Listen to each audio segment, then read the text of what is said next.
Now, let me ask you a question, Logan, because this has been on my mind for days. Yeah. If you could turn any non-3D movie into a 3D movie in any time period, at any kind of movie, what would it be? Well, you really sprung this upon me. Yeah. I did not expect this. Well, Would you like to go first? I have the definitive answer. So I think yeah. Well, just let me hear it if you already know it. I would go back in time to the invention of movie theaters, and I would make that movie where the train goes straight to the camera 3D to freak everybody out. Have you ever seen the fourth Final Destination movie? No. All right, I'll leave it at that. That's the Final Destination. I've got news That's for right. it. Yeah, that's right. Part 4 or 5. Yeah. The worst one. Spoiler. Really? The consensus, everyone agrees that's the worst one. Well, it's like the only not great one. The odd-numbered Final Ds are the best because those are the ones that James Wong did.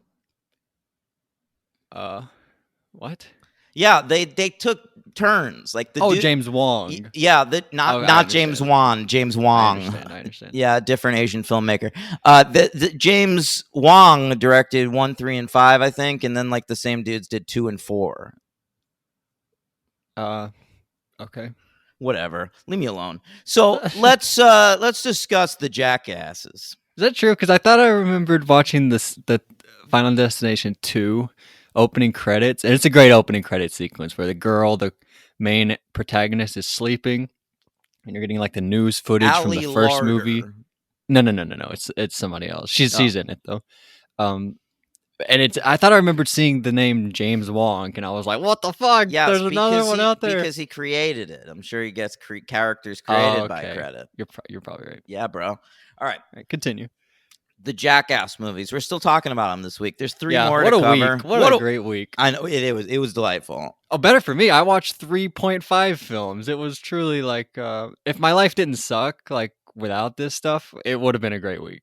You know? You should have sung that Kelly Clarkson song to the Jackass franchise. What's that? You know, My Life Would Suck Without You. Oh, yeah, I should. Yeah. I should at least tweet him. Yeah, just tweet at Johnny Knoxville, My Life Would Suck Without You. Yeah, I will do See what he does. I bet it warms his heart. Like, even if he doesn't respond, never see that. He'll see it. It'll just warm his heart for a quick second, and then move on with his day. All right, that's enough for me. Yeah. All right. Today, we're talking about the Jackass 3D from 2010. That was a spoiler alert, the worst one of the 3. Of the 3. Of these 3 we're talking about today. Of these 3. Okay. Yeah. You don't agree with that? It's a bold statement. Is it? Yeah. I don't know. I think it's a bold statement. Then we're covering Jackass Presents Bad Grandpa. I'm back. Let's talk about... Oh, and then we're also doing Jackass Forever, that new one. Yeah.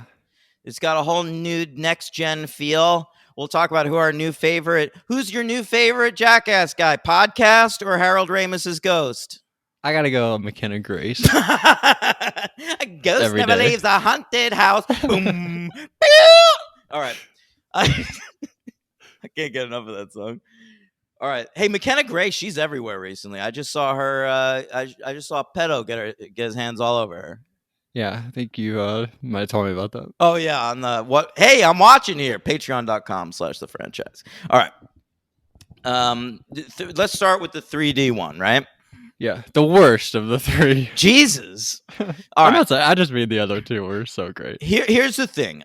This is the only Jackass, and I've forgotten this until watching this. This is the only Jackass I saw in theaters. I've never seen one in theaters. I saw it because this was 2010. I was drunk. I was just drunk at all times at this point. And I living with Henry? What's going on? I might have been. Yeah, I was around then. I could have been living with Henry at this time, okay. or just before that. And I was still working at Barnes & Noble, and we worked with this dude, Brad. And Brad was this, like, weird guy. And he wouldn't get excited about stuff that often. But he's the one who turned me on to Survivor, so I have him to thank for that. Yeah. But... Or not. or not. Yeah. I've to thank until season 41, right, when the show gets bad. All right. So he went to go. He's a big Jackass guy, and he went to go see this in theaters. And I remember he like came to work right afterwards, and he was just like so delighted. Like I've never seen anyone more delighted in my life. That's what it does to you. It really is. It has that effect. And so it made me want to go see it, and so I did. I got the 3D glasses, put them on over my glasses. Did you keep them after, or did you give them back? I think I kept them. Oh my god! I used to keep them all the time because it seemed what did you like do with 3D them? What do you mean you kept them all the time? No, I would keep them all the time because I snuck into movies a lot, and it looked like 3D was going to be a thing that was going to be around like for a while.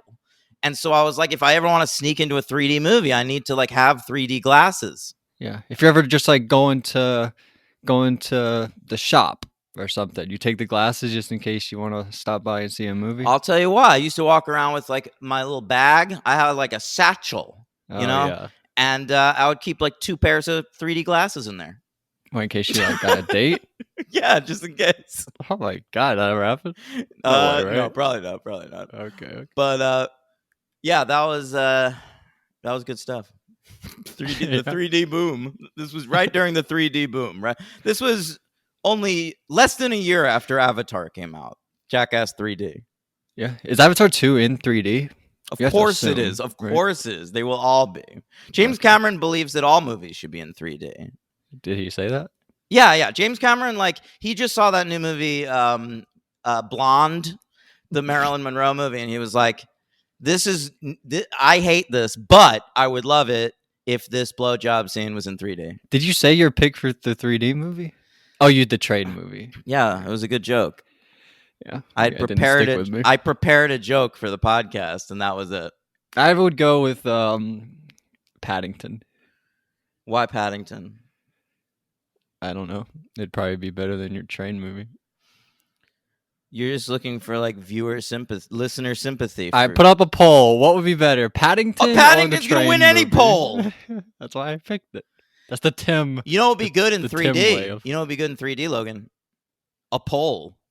Oh, but what movie has a big pole? Yeah, because they stick out. I don't know. Maybe like there's a movie where someone gets put to one in his underpants. I like how in Friday the 13th 3D they just do stuff like that for no reason. They're just like, oh, a guy has a yo-yo. Look at it. It looks cool in 3D. I love that shit too. That's so fun. That's a better movie than this. What? Than Jackass 3D? Yeah. I guess. Yeah. No. All right, let's talk Jackass 3 dimensions. Yeah. The worst of the 3. Would you stop? Jeff, quit bringing it up. Jeff Tremaine, he's back to direct. He directs all 5. He's our guy. Yep. It's the whole team. Spike Jonze. Everybody's back. Everybody's back. All right. So this came. Yeah. We'll talk about some of those situations. There's a death. There's a weird darkness. Anyway, Bam is in the 4th one. Did you spot him at all? Well, isn't that snake thing in the 4th one? What snake thing? No, that's in the 3rd one. That's in the 3rd one? Oh, never mind. Then where is he in the 4th one? We'll talk about it. Okay. So in the 3rd one, here it is. Paramount. Excuse me. I have a cough still. They were happy with the success of the first 2, right? But these aren't prestigious, Logan. Like they don't look good for Paramount. They make Paramount money, but like at the end of the year when they're what like, else do they have? They don't have a lot, which is why they Godfather actually did they do? Yeah, they have Godfather, but that's years ago. But they have these Jackass movies. They're making money, but they look bad at the end of the year when they're like, "What was your highest grossing movie?" Oh, Jackass. Yeah. Yeah. Right. So who cares? They don't like making them, but the 3D thing happened, and the Jackass guys come into Paramount. They pitch this movie. Paramount's like, show us something. Can you believe that? I would have greenlit this in the room. The Jackass guys come to me. Hey, give me $15 million to make a fucking 3D movie. I'm like, that's gonna make us so much money. So much money. What did they show them to convince them? So what they went off and did was they shot the helicopter. Mm. What is this? This is when they tied this is Chris Pontius's dick. They tie a RC toy helicopter to his dick, and they shoot it in 3D, and they show that to the Paramount executives, which I love. I love the idea of the Paramount executives sitting down in a screening room to watch that. The 3D added that much to that? Yeah, and that sold them. Paramount executives after that were like, do it. Have you ever watched a 3D movie not at a movie theater? Like, have you ever been there somewhere with a 3D TV and 3D glasses? Never in my life. I wonder if anybody has. You know what? Actually, I did once, kind of. There was, you remember the show Chuck? Yeah, of course I remember Chuck. Guys, remember the show Chuck? What a great show. R.I.P. Chuck. I mean, not the character. He survives the series. Okay. So, fucking that show did a 3D episode one year. It was like for the Super Bowl. It was right around the Super Bowl. And they promoted it during the Super Bowl. And you had to like go to a Target and get 3D glasses for it. And I did. Why? You thought it would work? No, I did work. I was really into Chuck. How did it work? They aired the episode like if you're watching it normally, it looked shitty. But if you have the 3D glasses, it looked good. What the fuck? Yeah.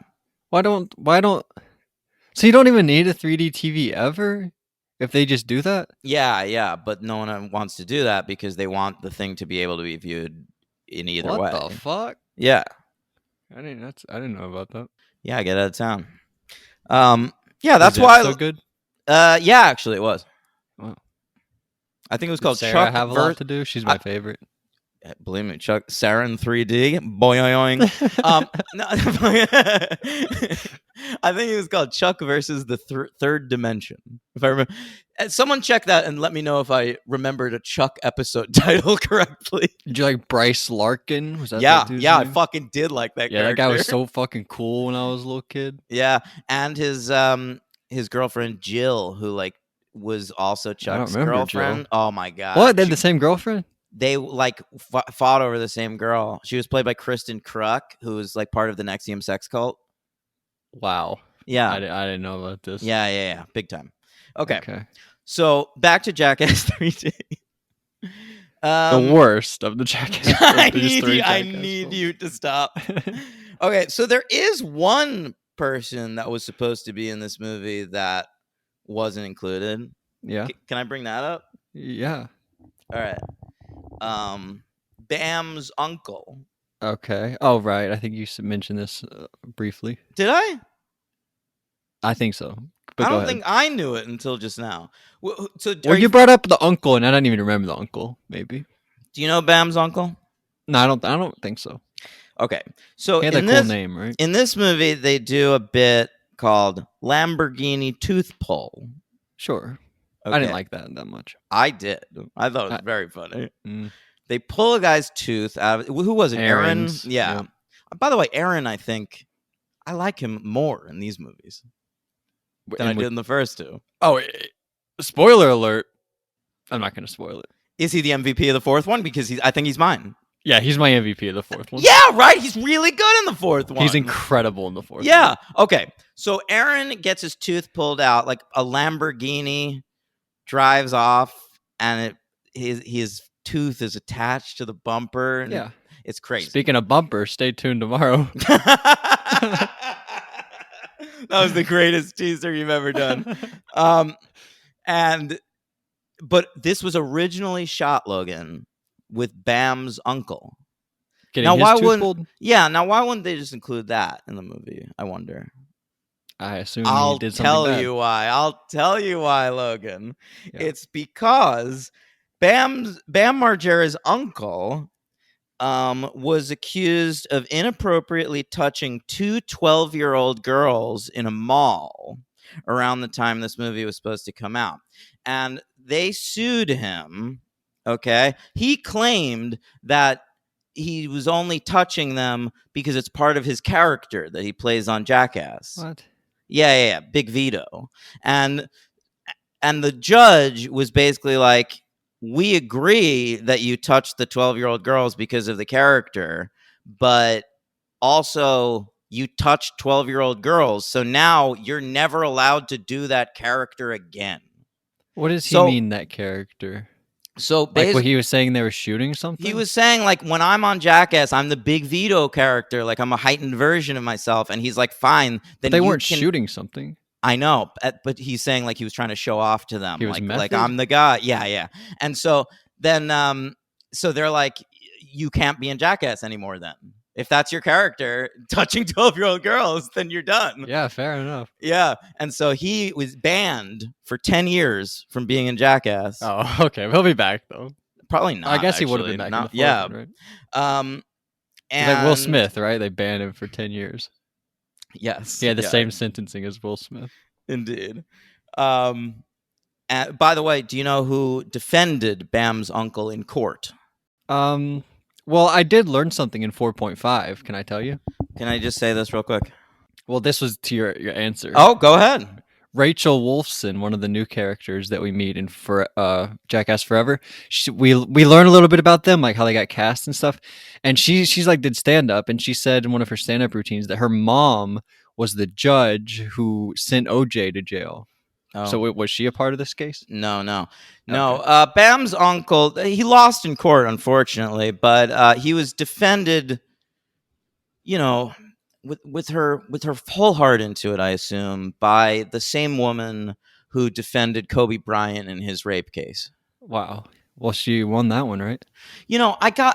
There's nothing I respect more. 1-1, baby. Than a woman who takes a look at rape and is like, as a woman, I could make a lot of money off of this. Yeah. You think they actually believe that sort of stuff? Oh, yeah. I respect it. Good for you. But do they actually believe the person they're defending? Yeah, they believe that they're a pervert, and they'll pay them more money to get them off than the non-pervert. All right, well, good for them. Yeah. So I hope she got a lot of money off that case, even though Bam's uncle, went on probation. Yeah. Anyway, enough of that. Let's have some fun. Congratulations to that lawyer. Okay. Next, let me talk about Bam, because he's also not in the opening. Okay, I didn't know. And you're like, where's he? What's going on there? I wasn't. Well, yeah, I wasn't either, but I read about this. Do you know why he wasn't in the opening? Was he drunk? All right. Here's the thing. Bam is an alcoholic. Bam Margera. And are there any other famous Bams? He's the only one. Bam Bigelow. Bam. As soon as I said Bam, I thought about Bam. Bam, and the other one from Flintstones and the wrestler. Yeah. Yeah. So Bam is a horrible alcoholic, and he needs to get sober, but he refuses to. And I always wondered when they didn't let him do the fourth one, I always was concerned that they were, because Steve-O was a horrible alcoholic before Bam was a horrible alcoholic, and he got sober, right? And then I read that on Jackass 3D, there was no beer allowed on set. And this is the same crew that, remember, like, the first movie was, like, sponsored by Miller. Right. Yeah. So there's no beer allowed on set, no alcohol. Steve-O's sober for 2 years at the time of filming, and he's still sober today. I mean, congratulations to that fucking guy. Yeah, amazing. Absolutely. And I was always concerned, like, they were so compassionate to Steve-O in public, and they weren't showing the same compassion to Bam. And then the more you read about Bam, just the more you understand that they just got fed up with the guy. Yeah. Because I'm looking at this. Here's the situation with this movie. This is 10 years before all the shit with Jackass 4. Bam got accused. He got a head injury. He was in the hospital with a head injury. And his story was that a woman hit him in the head, unprovoked. The woman's story is that he called her the N-word. Okay. Now, which story makes more sense to you? The woman hitting a man unprovoked? Yeah, I would. Or the woman hitting a man having been called the N-word? Yes, the lady. Yeah, I would assume the lady would be telling the truth in this case. And so Bam had an issue with that in this movie. And then I think by the fourth one, they were just like, we can't use you. Yeah. Well, he is in one bit that we'll talk about. Yeah. And he sued. Yeah. Did he win? Bam sued and lost. Jeff Tremaine and his entire family still have a restraining order out against Bam. This was during the third one? During the fourth one. Oh, okay. I thought you were still talking about that. No. I was the troubles start here with the third one. I'm just trying to set it up. Okay. Yeah. All right. Nominated for a mere one award. Wow. That's it. Yeah. It was nominated for the most jaw-dropping moment. I think it was the big Steve-O shit stunt at the end. What award show is this? The MTV Awards. Oh, okay. Oh, let's hear that theme. Oh, right. I want my MTV. Yep. And Steve-O unfortunately lost this award to Justin Bieber. I don't know what it's for, but something in the movie Never Say Never. Yeah, his doc. But I don't know what he did in that movie. I assume it's either writing in Anne Frank's, guest book that he thinks Anne Frank would be a believer, or pissing in that one janitor's mop bucket. One of the two. Or one of the didn't two. He egg people's houses at one point? Or, yeah, egging people's houses, or showing his dick on that balcony. Yeah. That's my favorite era of Justin Bieber. The best era of Bieber. And I gotta say, I'll defend Bieber to the bitter end because he's the anti-Nepo baby. He's a fucking loser. Like, Justin Bieber is trash who never should have been famous. And I applaud him for getting famous. I like him. Yeah, love him. I think he makes good music. You don't like him? No, I love Bieber. I'm saying positive things. You said he's trash. You just said he's trash. I'm saying he's trash, like, as a person. Like, I love when you see a person who's just like, they belong in a trailer park, but they're talented and became famous off of that. I love that. I feel the same way about Britney Spears. Right. But that's weird because she was like a kid. Well, I guess so Justin Bieber was too. Bieber was like 16, yeah. But she was like sexual. I guess Justin Bieber was too, right? Yeah, they both were. Sexualized. But she was like in a schoolgirl outfit when she was like 17. Yeah, it was awesome. Yeah, I guess for you. I was in high school, dude. I have no qualms about finding that awesome. No, I know. Yeah, maybe our parents need to take a fucking look at themselves, but I'm in the clear here. Yeah, you're in the clear. Yeah. Who will die first, Bam or Britney Spears? Oh, that's a great question. I'm gonna say Bam. Really? Yeah, I think it's real coin flip. I don't know. Britney Spears, I feel like she's got those sons, and it like keeps her from doing anything. Do they like her? No, they hate her because she posts herself naked on the internet all the time. Yeah, so then what does it matter? But she's posting herself on the internet naked less now to appease her sons. I think she wants to stay alive for her sons, whereas Bam Margera literally has nothing to live for. Not even his best friend anymore. Yeah. Yeah, okay. That's poor guy. Hey, Bam, if you need a sponsor, honestly, like fucking, he's not listening. Okay. This movie came out October 15th, 2010.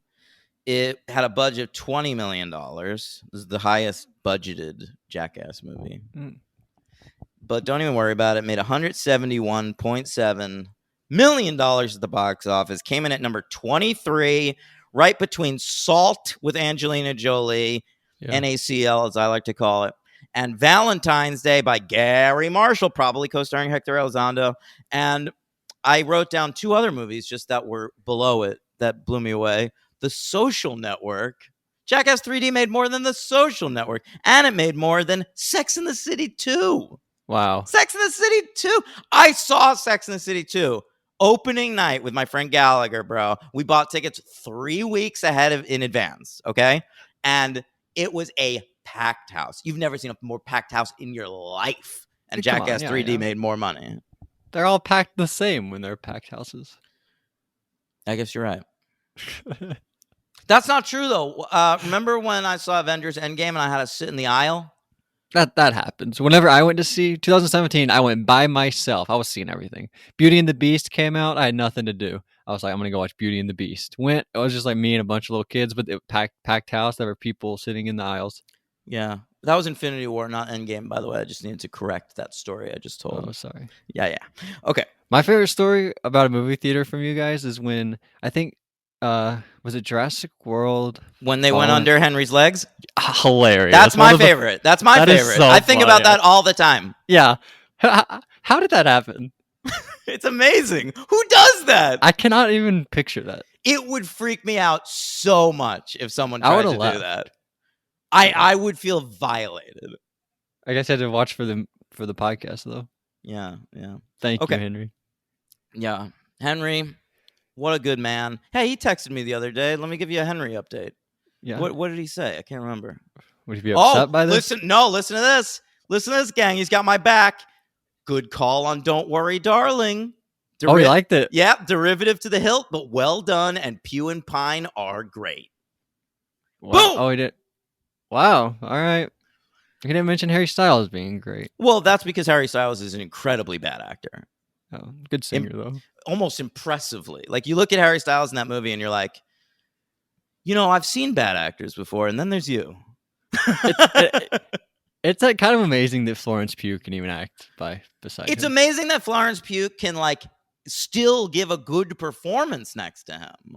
Like, that's true talent. Yeah. No. Yeah. Yeah. All right.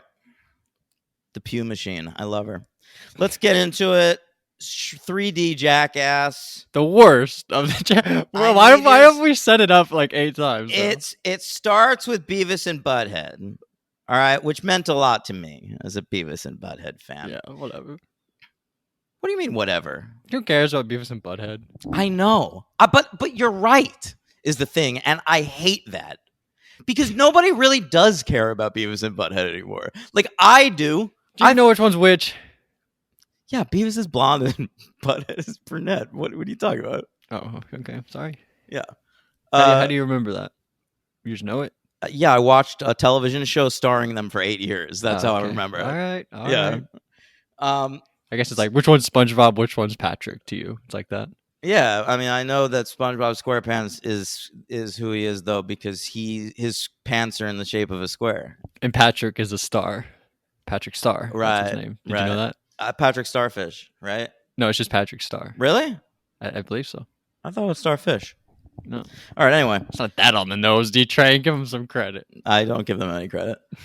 So Beavis and Butthead opened the show. Beavis and Butthead was a hit show. Can I tell you something that's my favorite thing about it, though? I need you to shut up and let me talk about the squid. Yeah. His name is the Squidward, like Edward. All right.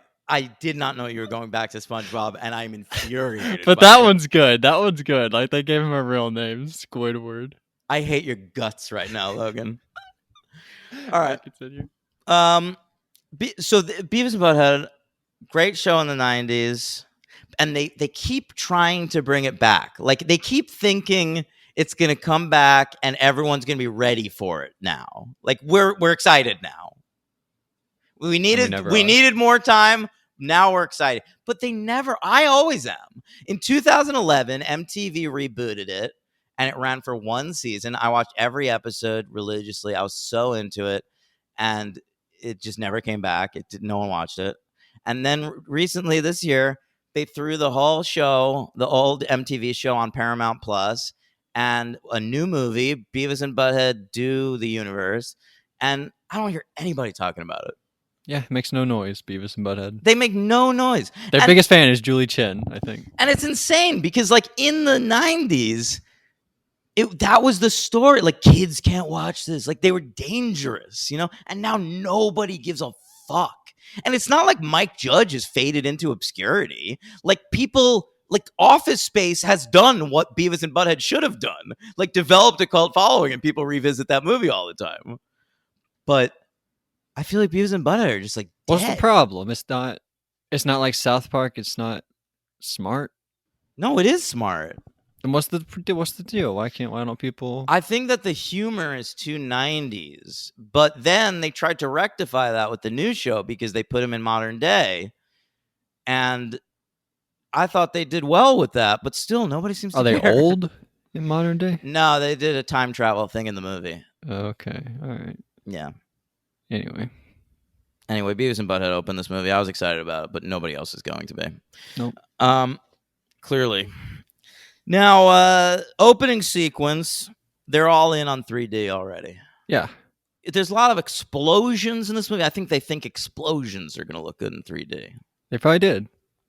Yeah, it reminds me of the Good Fight opening credits. Lots of slow motion explosions. Yeah, that's what I was thinking. I know, everyone was thinking. It was on the tips of all our tongues. A lot of giant hands in this movie. Oh yeah, the high five. Oh, that was like that was early on. That's right? funny. That's funny. That was funny when they're all like showing up at the offices for the first time. They made Aaron. They were like, "Hey, Aaron, bring up a tray of soup." He was like, "All right, I'll bring up a tray of soup." And they're like, "I can't believe he agreed to bring up a tray of soup. Like, why wouldn't he know that's a prank?" That's so good. All right, what else you got? I loved it. Like, I mean, not to jump to Jackass Forever, but like, it was just the exact same vibe as the old one. Like, they didn't miss a beat at all. They all just fit right back into place. Right? They all just knew exactly what they were doing. It's like magic. It did feel like they were older, though. Well, yeah, because they're older. I know, but like the difference to them from like 2002 Jackass to 2010 Jackass seems less than the difference between like 2010 and now. Well, yeah, that makes sense, right? Yeah, I know. Like at this point, Johnny Knoxville, he says Jackass Forever is his last one. And I feel like he's still in Jackass 3D, the star of Jackass, like the ostensible face of the franchise. And in the fourth one, he's on screen a lot, but it's almost like he's this like higher echelon figure. Like he's this Willy Wonka figure roaming around the set. Like, I think it's the gray hair. The master of ceremonies. I think it's because he has the white hair. But a lot of times in that movie, he dyed it brown. Well, they talk about it more in 4.5, how they started shooting stuff for a little bit, and then COVID happened, and they were shut down for 8 months, so we just let it go gray. And then they showed back up, he had gray hair, and then he were like, all right, I guess Knoxville is gray the rest of the movie. Oh, interesting. Yeah, so when you watch it, a lot of, like, you'll see he's gray, and then the next scene he'll be back to brown, and you're like, oh, this was out of order. Yeah. Yeah, all right, well, that helps me more. I was wondering about that. Yeah. Okay. Tell me more. Tell me more. Listen, there's no plots in these movies. These movies are critic proof. That's the thing. And that's why I think like Bad Grandpa got the worst reviews of any of these movies, because it's the only one with a story. I felt like critics could like take a bite into it in a way they couldn't in other Jackass movies. They could like finally call this shit stupid. Because like with the other Jackass movies, all you can do basically is I found this funny or I didn't find this funny. And if you don't find it funny, you come across like a scold. Because you are. How do you not find it funny? Yeah. It's so funny. I agree. Manny's back. I got that. Manny's in all of these movies. I was hoping he'd be in 4. I think he's in all of them. He's the animal guy? Yeah. He shows up all the time. Yeah, you were excited by him. Yeah, so that was exciting. Which ones did you like? Any standouts in this one? Let's see. I wrote down I was grossed out by Sweatsuit Cocktail. Yeah, that's an all-timer. I actually forgot that was in the third one. I thought that was in the second one. No. So what is that one again? It's Steve-O drinks fat guy's sweat. Yeah, Preston's sweat. Right. They collect an entire cup of his sweat, and Steve-O drinks it and just immediately barfs. Yeah, that's a great one. It's very good. Yeah. But that grossed me out. I got news for you. I have a cough right now too, which I've said on the show before, maybe. And I felt like watching these movies because of the cough activated my gag reflex. Did you vomit at all? No, not at all. But like, that never happens to me. I never get like physically grossed out watching stuff in movies, and I did in this one. What would happen if you vomited? I think it's just because my throat's weak right now. It would just be like Twizzler vomit. I got news for you. I once vomited right after eating an entire bag of cheese doodles, and it was the craziest thing. Holy shit. That sounds terrible. It was. Oh. I have a question. Yeah.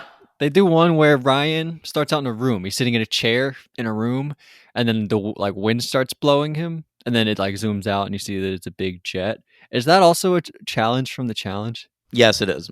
Okay, I good. very much remember that in that Okay. field. Remember? That's Yeah. great challenge. They'd like run across and the jets Yes, blowing them. Great challenge. classic. Oh my It's god. like the third thing they've taken from the challenge, but I think that actually happens later than right now. Possibly. I wonder whether challenge is taken. They're both MTV productions. I wonder if Right. there's people that work on Jackass that work on the challenge that like see them do shit on Jackass, and you're like, that would be a good challenge. I think that's possible. I think it's very possible.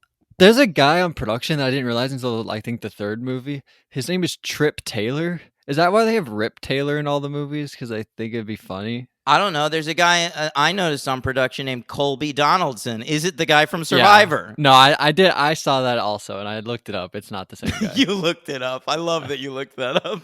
I was interested.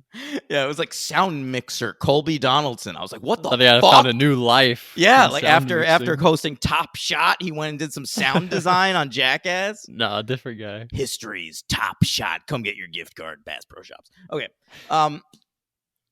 Next thing I have written down is Sean William Scott. What did he do in this movie?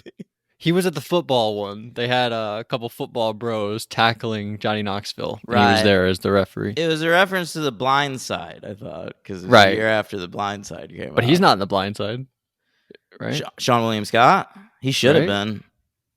They should have got somebody from The Blind Side. He would have been perfect in The Blind Side. They should have got who's Sandy B?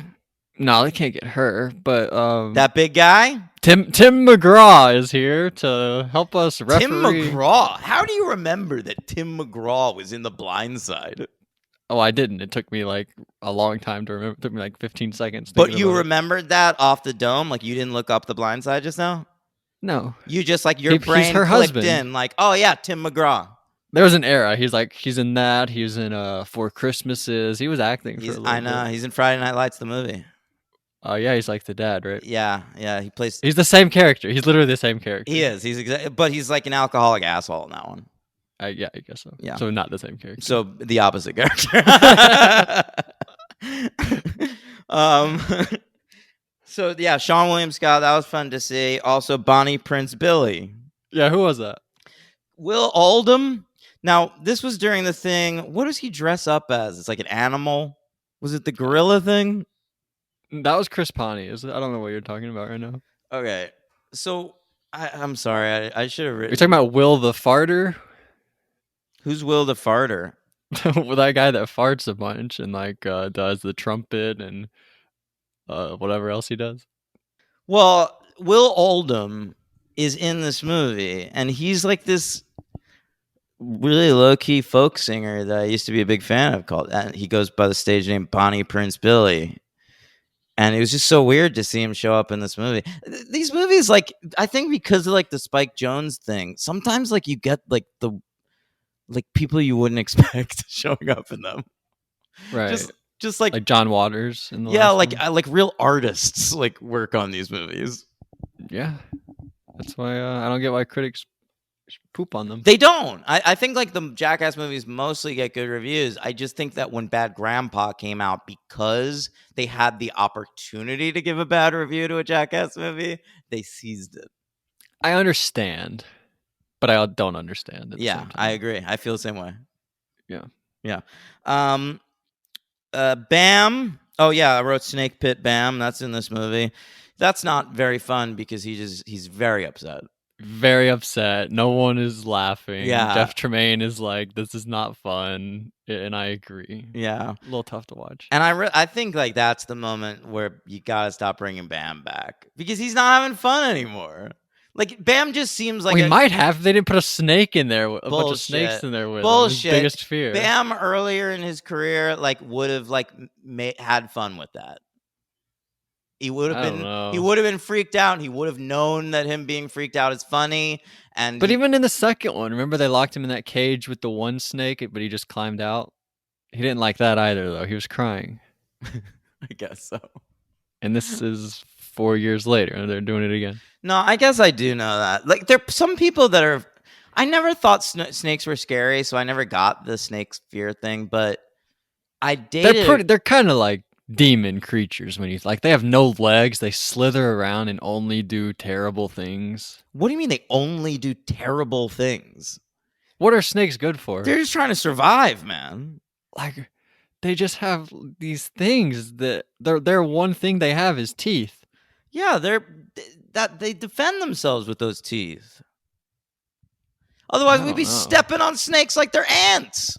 The teeth is what's stopping you? Yeah. Oh, I guess so. But I don't know. I'm not like scared of snakes, but I don't like them like you do. I dated this girl who was super fucking scared of snakes. Like, I don't think she ever had a reason. I think it was literally like she saw one when she was a kid and it was really scary, and she's been scared of them ever since. And it was like, that's a reason. Yeah, I know. I mean, it's as good a reason as any, I guess. But it's like Darrell's reason of heights and whatever. All right, leave me alone. Stop making challenge references. Sorry. So they what was I talking about? Oh, this girl. You dated a girl? Yeah, and every time we'd watch anything that a snake would show up in, she would get terrified. She would like jump out of her seat. And so it was the kind of thing, like, I was really into Survivor around that time, and I could never watch that in front of her because there are always those random, like, transition shots of like the woods, like, yeah, there's a bug, there's a snake, and like anytime a snake would show up, she would freak out. Yeah, I'm glad you guys broke up. Why? I mean, she was a nice girl. Anytime you're watching something with her, a snake shows up, she freaks out. Yeah, it was annoying. All right. Did you guys ever sit down? You're like, I'm not gonna tell you what this is. You put an anaconda. That would have been great. No, she would have gotten so mad. She was like, she got mad pretty easily. So like, I would have been in the dog house, and I hate being in the dog house. Leave me alone. I like being in the human house. Yeah, I understand. Yeah. The one thing I did like Bam doing in this movie was when he was peeing on people. That was good. That was a very inventive shot of the camera. Yeah, I liked that. I enjoyed it. I liked especially when he was on that trailer on his side and he just started peeing on people on the ground. Nice. That was great. Matt Hoffman again. I got that written down. Matt Hoffman. Great to see him, head of Hofhold. Yep. And lots of music cameos during the closing credits. Yeah, like who? Well, they play the "If You Think You're Dumb, You Gotta Be Tough." Yeah. Who's that? They played a cover of that song. That song was written, I think, for Jackass, but they got Karen O from the Yeah Yeah Yeahs to cover it. It's this really beautiful cover in the closing credits, and very nostalgic. And then they play "Memories" by Weezer, which is one of the most god awful fucking Weezer songs you've ever heard. Oh no, but this is iconic. I love Weezer, and they've gotten me back recently. I've liked some of their recent shit, but this was during a period where they were just like, everything they were putting out was fucking terrible, just trash. And this song is garbage. And but it plays here, and they're even there. The Weezer guys, the Weezer boys, except for the drummer. Weirdly, why wasn't the drummer there? Pat, where was Pat the drummer? Anyway, but the other three dudes, they were in the studio singing this song with the Jackass guys. Yeah. That surprised me. All right. I just think it would be like embarrassing to be Weezer and like go like, all right, these are the lyrics of the song. Memories make me want to go back there, back there. But it's all in the melody. I'd be embarrassed to tell someone that's the lyric. It's in the melody. I went to Harvard University and I wrote that lyric. You don't understand the musical genius of Weezer. Listen, I do understand. I've been with Rivers Cuomo from the start, bro. The third CD I ever owned was Weezer's first album. The White Album? No, it was a Blue Album, motherfucker. The White Album didn't come out until literally like 2013, asshole. Oh, right. What's their best one? Pinkerton. Oh, what are all their colors? Most of them are. Maladroit's not. There's a few of them aren't, but some of them are color albums. Okay. We used to call them, blue, pink, red, green. Yeah. Black. I like when Wee Man was a leprechaun. That was funny. Yeah, like Hornswoggle. Yeah. Wee Man, I really grew to love Wee Man watching adore Wee Man. Like, he's so funny, so charismatic, so optimistic. And he's grown, and he seems like a good friend. Like, doesn't he seem like like he's the guy. Like if everyone was mad at each other, I think Wee Man would be able to get him in a room and iron he would things parent out. trap him. Yeah, because I everyone agree with likes that. him. Everyone's fine with Wee Man. He's the glue. Yeah, he's the glue. I completely believe that. He was the glue. I think if he was the one that died in that Preston, what? When they glued him on top of Preston, Very 69 style. Very funny, very funny. No, but when he, I think like Ryan Dunn dying. I think if Wee Man died, you can't make Jackass anymore. Do you think so? Yeah. What about if he just didn't come back? Then I think you can. But it would be too tragic if Wee Man died. You think the only one they can't make it without is Knoxville? They're going to make Jackass without Johnny Knoxville. I've got news for you. Or is that the plan? That is what this movie is setting up. That was the entire purpose of this movie. Oh, I didn't know that. I mean, as far as I can tell, Jackass Forever, the only thing it's doing, even in its title, Forever, is presupposing a world in which Jackass, the franchise, can exist without Johnny Knoxville and the main guys. Okay. Poo Cocktail Supreme, that's the finale. That's great, right? It was. I mean, really impressive. Disgusting. Yeah. He did it sober also. Even more impressive. That is crazy. There's so much shit in this movie. This is a shit-heavy movie, which is why it might be my least favorite of the Jackass franchise.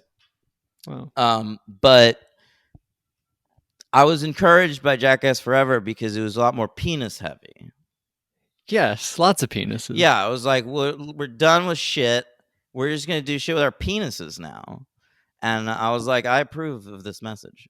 I do like the one where it's like you're looking at beautiful scenery and it's playing this music, and then you see it starts shaking, and then it's Dave England's butt up backwards and he poops a volcano. That's a good one. I didn't care for that.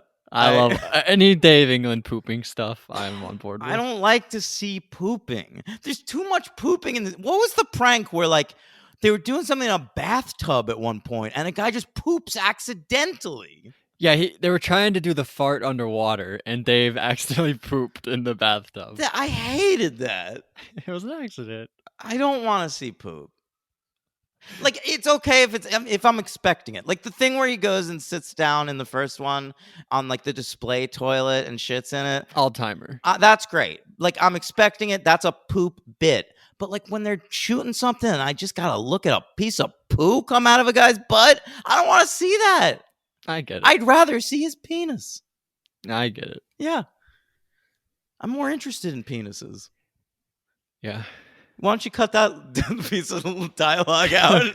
Save it for future reference. Poopies talks about, I don't know if it's in Forever. I think it's in 4.5. He says he was really embarrassed because he says he has the smallest penis out of everybody. So he was really embarrassed. That was in Forever. I saw that. Okay. Yeah. It might be in the credits then. Yeah. I thought that was very funny. I thought it was funny too. And I kind of get it, dude, because I'm a grower, not a shower, Logan. Yeah. Like I'm both. Well, good for you. Good for you. I'm comfortable with my junk, but like if a girl's going to see my dick for the first time, I do not want it to be really? Before it grows. Yeah, you fluff it up? Yeah. I need it to be at least like a halfie. Which is easy for me because I'm a horny little bitch. Yeah, but you just think about anything. Yeah. Think about pee for 1 second. Yeah, literally just like think about that girl Cook on the challenge peeing during that challenge right now. Yeah. And I'm hard instantly. All right. But sorry. Jeez. What were we talking about? I got distracted somehow. Jackass 3D. Yeah, so I watched the original Poo Cocktail from like the early 2000s. It was Johnny Knoxville. He got in a porta potty and he got in a garbage truck, grabbed him and just like tilted him upside down. Oh, I kind of remember that. That was in the TV show, right? Yeah, but now it's like a slingshot. Yeah, it's way worse now. I mean, yeah, he gets covered, Steve-O. Like it is gross. And it's not that all, but like it's very dangerous. Also, how do they know this is going to work? A porta potty just attached to rubber bands? I feel like that would. Well, there's tons of dangerous shit in these movies. They've got to sign so many waivers before these movies. Like if someone dies, like no problem. Like no skin off Paramount's neck. Right. Like because some of the shit they in Jackass Forever when they had that bear like licking honey off of whose balls? That's Aaron. That's Aaron. Aaron's balls. Aaron, amazing, right? And yeah. I like that could easily go wrong. And he even says like when it starts almost biting his hand at one point. And they're electrocuting him during it. So he's doing like jerky movements. Yeah. With this fucking bear right there. They don't care. It's crazy. Like that's their friend. I know. And they're just standing outside giggling. I love it. I hope he got paid the most money. You know, it was a great bit in that Jackass Forever. We'll get to in a second, but like that "Welcome to Hell" thing. Yep, the Silence of the Lambs. I love that so much. That's probably my favorite Jackass bit. That was so funny. Yeah, like instant classic. Yeah, the whole time. Yeah. All right. I mean, that's what I got about Jackass 3. It's all about the 3D. There's so many stunts that are like just okay because they're like trying to make it awesome for the 3D. Yeah, there's one that knocks called the Christmas tree, which like I'm sure that's fine in 3D, but just watching that is really lame. Him just like get sawed off a tree and land in snow, right? Right. And like I thought this was the best one. Like when I saw this one in theaters, I was like easily the best one. Yeah. So I was right. This is the worst of the 3 we're doing today. I think it's don't spoil it for. I think it's the worst of the 5. Okay. Which I was not expecting. I might agree. Like, there's more all-timers in that one. Like you said, the toilet pooping, the one where Ryan sticks the toy car up his butt. Like, that's way more iconic than any of these, right? Yeah. I guess completely. The Poo Cocktail Supreme is iconic. I mean, there's a couple good bits. Look, the Poo Cocktail Supreme is good. The sweatsuit cocktail. I like pin the tail on the donkey. Aaron, like his shaking with the donkey. That too. The donkey kicking him is funny. Anything with animals in these movies tends to be Preston with the pig, apple of my ass. That's pretty good. I wasn't sure about that one. And Steve-O bites the apple. Yeah. Steve-O does stuff unprompted. He doesn't need to do that stuff. Well, I think Steve-O is like the most jackassy jackass. Steve-O's definitely like the one of them with like the least qualms about doing anything. Right. Especially, I mean, when he wasn't sober. But, I mean, even now, like he does he had the bees on his dick. And the fucking bees thing was crazy. Absolutely crazy. And it worked. Like he didn't get tore up by the bees. He had a hive of bees moving around on his fucking cock. It was insane. Like the hive was like, it was like 8 times bigger than his penis. It was really impressive, to be honest. I was like amazed. It was incredibly cinematic. Like I've never seen anything like it.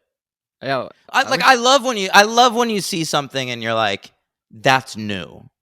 Yeah, you know, like because I've been alive for 36 years. I've seen a lot of shit, and I'm constantly just watching disgusting, perverted shit, and so like, there's very little that can surprise me anymore. But God damn it, a beehive on a man's penis. They did it. Yeah. Actually, from the credits, Jeff Tremaine meets April. I thought that was a cool moment. You get to see the meeting of who's April? April Margera. Bam Margera's mother. Bam's I noticed that too. Yeah, I'm sorry. For some reason. Jesus. Yeah, no, that was a cute moment. I thought that was nice. Yeah. Right. Sorry, I didn't remember it right away. One more. Chris Pontius talks about how he was only a member of them because he had a truck and he was moving like their skateboard ramps. So that's how he got involved with them. I thought that was cool to learn. I mean, it feels like that, doesn't it? It's like such a ramshackle crew. Like it feels like the least cast show ever. And if a giant fat guy and Wee Man also. Yeah, if I had any problem with Jackass Forever, it was that it felt like they were looking for people who could like fill slots in the next generation of Jackass. And they felt very natural to me though. They felt natural doing it, but I felt like they were thrown together unnaturally. Whereas in the original crew, it seems incredibly organic the way they came together. When I told you, they were just like these kids that wanted to work at a newspaper or like a magazine thing together. Big Brother. Yeah, Big Brother. Big Brother. All right, I give it 3 stars. Me too. My MVP I'm gonna go Steve-O. Steve-O. Well, he was my MVP in the second one. Me too. The Poo Cocktail Supreme, I think, is the best one, and he did it sober. Yeah, so great job, Steve-O. I'm gonna give Pontius my MVP for this one. Holy cow! Yeah, I thought he was fun in this one. Yeah, you like the helicopter? Yeah, the helicopter was great, and he's just such a good sport. Like, I like watching that dude on screen. I was a little worried because I thought from the first two you didn't like him as much as I did. I don't like him as much. I've never thought of him as, like, to me the highest echelon of Jackass is Johnny Knoxville, Bam Margera, and Steve-O. And then, like, the next level down is like Wee Man and who Preston. And Preston, and then the next is Pontius and Aaron. Aaron. Yeah, but then this Jackass Forever has me rethinking everything because I love Aaron now, and I thought Pontius I love them all. was great. I think they all contribute. They do. No, they do. None of them are dead weight for sure. No, absolutely. But I think some of them, like in the absence of Bam and with Steve-O getting sober and with Ryan Dunn passing, I think that some of the other dudes like Pontius and Aaron have stepped up admirably. I sort of think, not to like make a joke or anything, but I think Ryan might have been the dead weight if anyone was the dead weight. I completely disagree. I can't remember any. Oh, I guess he did the toy car thing. But he's a joy. He's a joy to watch, which is the thing. And that's the thing. These movies have to be fun. So you need to see people having fun on screen at all times. And Ryan Dunn is always having fun. Yeah, I don't disagree. I love them all like a 10. And he was like a 9.9. All right. I mean, but really a 10. But Ryan Dunn did murder someone, right? Like, a man is dead because of Ryan Dunn. Isn't that manslaughter, though? Yeah, I suppose it's manslaughter. I mean, well, it was a car accident. He was in the car with a production assistant. He was very, very drunk. He had like posted pictures of himself drunk on Instagram earlier in the night. Yeah, I saw that. Yeah, I mean, brutal. Yeah. And my LVP is going to be Bam Margera. Yeah, mine too. He makes it not fun. I agree. He makes it not fun. But it's not his fault. Like, they prank him and bring in a snake. Well, I would argue that it's his disease's fault. It's the disease of alcoholism, yeah. And the this fear of snakes disease.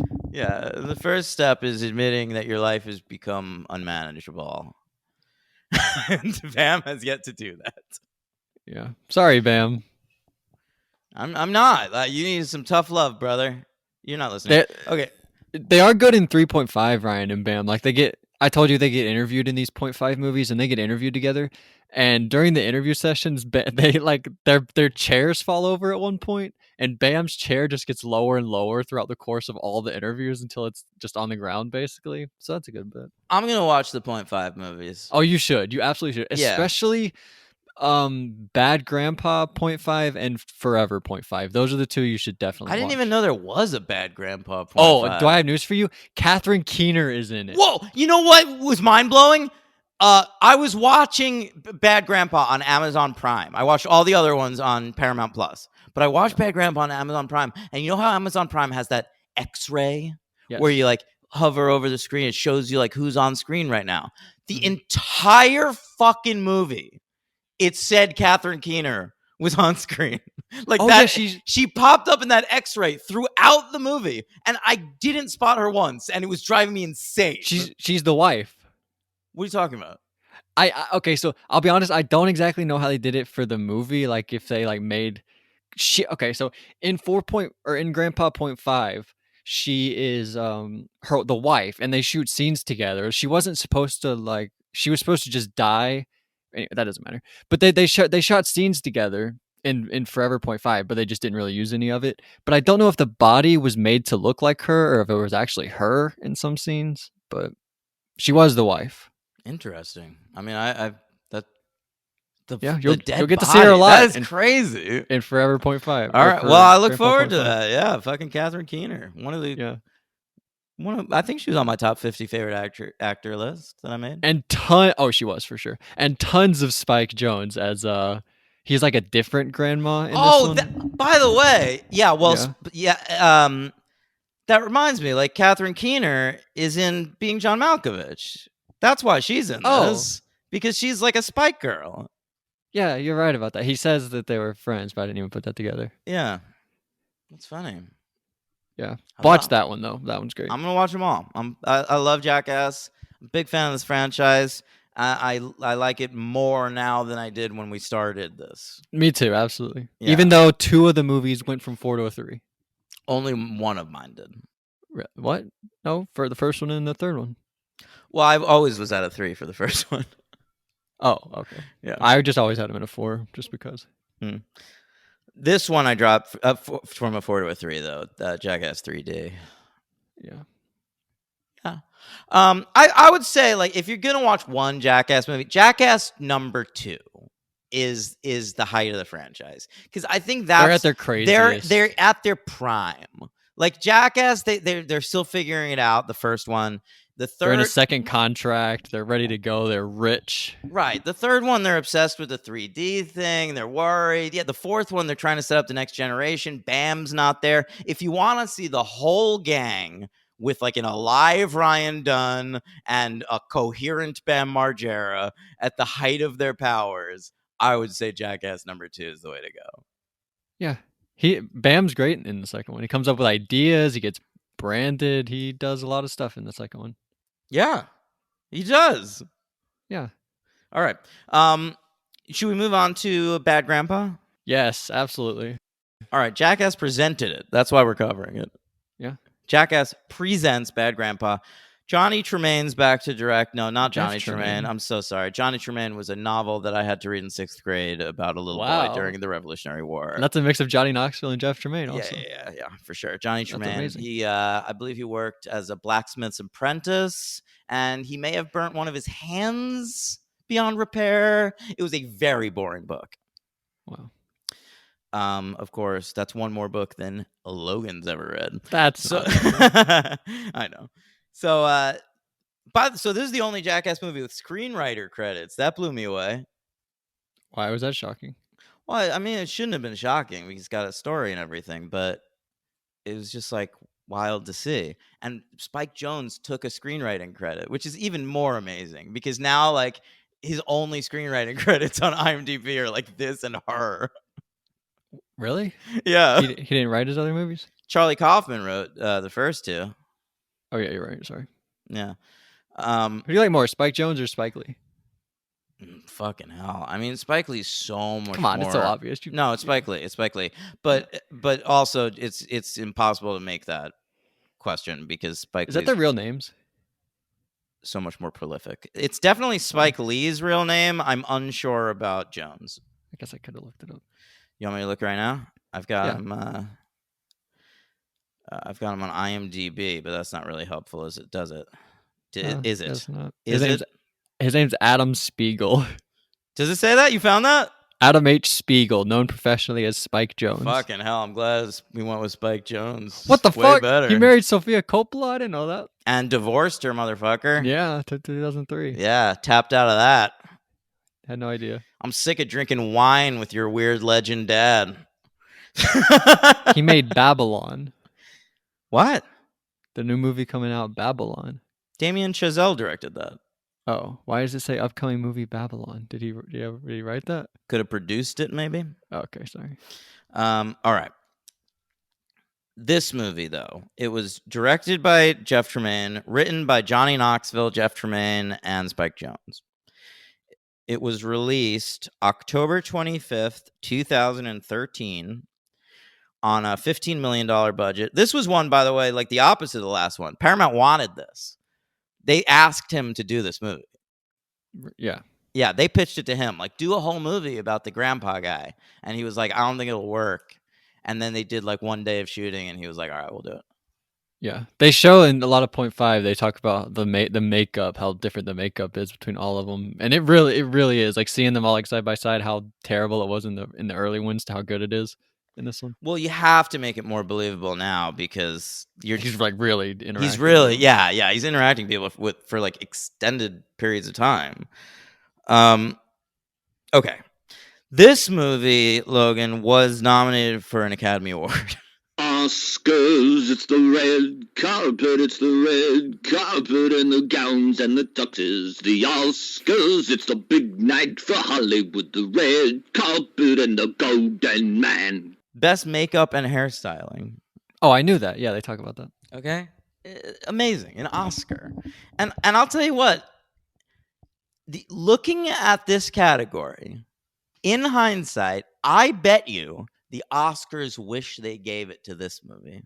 Well, they gave it to him. Because there were 3 nominees that year. Okay?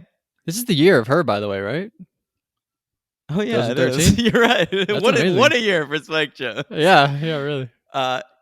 3 nominees for makeup and hairstyling at the Oscars that year. Jackass, Bad Grandpa, where they turned Johnny Knoxville into a grandpa. Okay? Mm-hmm. Lone Ranger, where they turned Johnny Depp into a Native American. That's right. Or Dallas Buyers Club, the winner, where they there are only 3 options? Yep. Dallas Buyers Club was the winner. They turned Jared Leto into a trans woman. He won an Oscar for it. Method. I believe. Listen, turning a non-trans actor into a trans woman is not allowed anymore. Turning a non-Native American into a Native American is not allowed anymore. Therefore, by process of elimination, the correct winner of this category is Bad Grandpa. So they used makeup to what? Just make him look like a woman? Yeah, I mean, they dressed him up like they made him look like a pretty lady. Okay, all right. Yeah, so this should have won. Yeah, I agree. Thank you. Yeah. MTV also nominated it for 2 things. Yeah. And weirdly, it lost both of its awards to Wolf of Wall Street. All right, makes sense. Johnny Knoxville was nominated for Best Comedic Performance, and he lost to Jonah Hill. And the scene where the little boy does a striptease to the song Cherry Pie by Warrant, which is one of the greatest things I've ever seen in my life, was lost Best WTF Moment to Leo when he got all high and shit. Why? This should have won. I agree. What the fuck is that? So many WTF moments. The funeral home scene, everything. One of the best parts is the that when that woman starts folding him up in that bed a bunch of times. Yeah, that is great. When that dude gets really mad about that penguin. Oh my god, that guy is so funny. In 0.5, you get like 15 more minutes with that guy. Oh my god, I can't wait. I'm looking forward to that. You gotta watch this. I'm going to. All right, so this came in at number 33 at the box office, between Captain Phillips and Pacific Rim. Pacific Rim, which cost so much more than this to make. That's hilarious. Yeah, this cost $15 million and ended up pulling in $151.8 million. Listen, this movie's up my alley. I am on this podcast. I am noted as a fan of bloopers. Yeah. I love bloopers. I love hidden cameras. I love natural reactions to shit. That stuff makes me laugh. And I'm sorry. I'm sorry if that makes me some kind of a Philistine or some kind of a simpleton. But I love it. Listen, I'm sure very few people noticed that they didn't include bloopers like they usually do in the finale of Bachelor in Paradise this year. I did. I noticed. I noticed. ABC, and I implore you to bring them back. I don't know. They showed a few during the closing credits, but they usually do like a whole segment during the finale. That. Yeah, it drives me nuts. I think maybe Chris Harrison he really gave his all to that bit, and this new guy isn't, and it drives me insane. Why, you think that's what it is? I think that's what it is. I think Chris Harrison was more a blooper man than this Jesse Palmer is. All right, well. All right, so this movie is just so up my alley. I can't believe it took me so long to see it, but I watched it pretty recently. It'll be on here. I'm gonna look it up on. I could tell you exactly when I watched this the first time. I probably saw it like 2014. I watched this for the first time in my life on July 26th, 2021. Wow, so 5 days before my 35th birthday. Yeah, boom. And I loved every second of it, man. I watched it by myself in my old bedroom back in in my old apartment, and I was just like guffawing. There's some good stuff. Guffawing throughout. Okay? Like, and it happened yesterday too. I rewatched it. At first I was like, do I need to rewatch this one? And then I was like, not only do I need to rewatch this one, I want to rewatch this one. Yeah. I was excited for all of these. Yeah. To watch all 3 of these. And it's just delightful. And I've got this cough right now, and it was exacerbating the cough. Like, I was laughing so hard that it was fucking me up, and I was starting to like choke. Yeah. Yeah. That's a good comedy, man. What was your favorite bit? It's hard to pick just one. Honestly. It is so silly. Like, so the movie basically is just like a hidden camera movie where Johnny Knoxville is the old man. He's an old man character named Irving, and he's been saddled with his grandson, and it's basically an excuse for a cross-country road trip where like he drives his grandson to his deadbeat dad. That's the premise of the movie. And so it's right after this guy's wife dies, and he's newly single, and he's like a crazy, horny old guy, right? Yeah, he's glad she died. Yeah. Not only is he a bad grandpa, but he's a dirty grandpa. That's right. In 0.5, they actually say dirty grandpa. Yeah, but you can't confuse it with the dirty grandpa movie. Mm-hmm. Okay. I mean, one of the best bits is just the opening bit when he gets his dick stuck in that vending machine. Hilarious right from the bat. Great fake dick. Everyone buys it, which why wouldn't you? That's such a crazy thing to see. I would believe it. I would believe it 100%. I don't know if penises can do that or not, but I would be horrified. I mean, I think they can after watching what they do in Jackass Forever, nailing it in that board. They actually do something in Forever 0.5 where they drop a...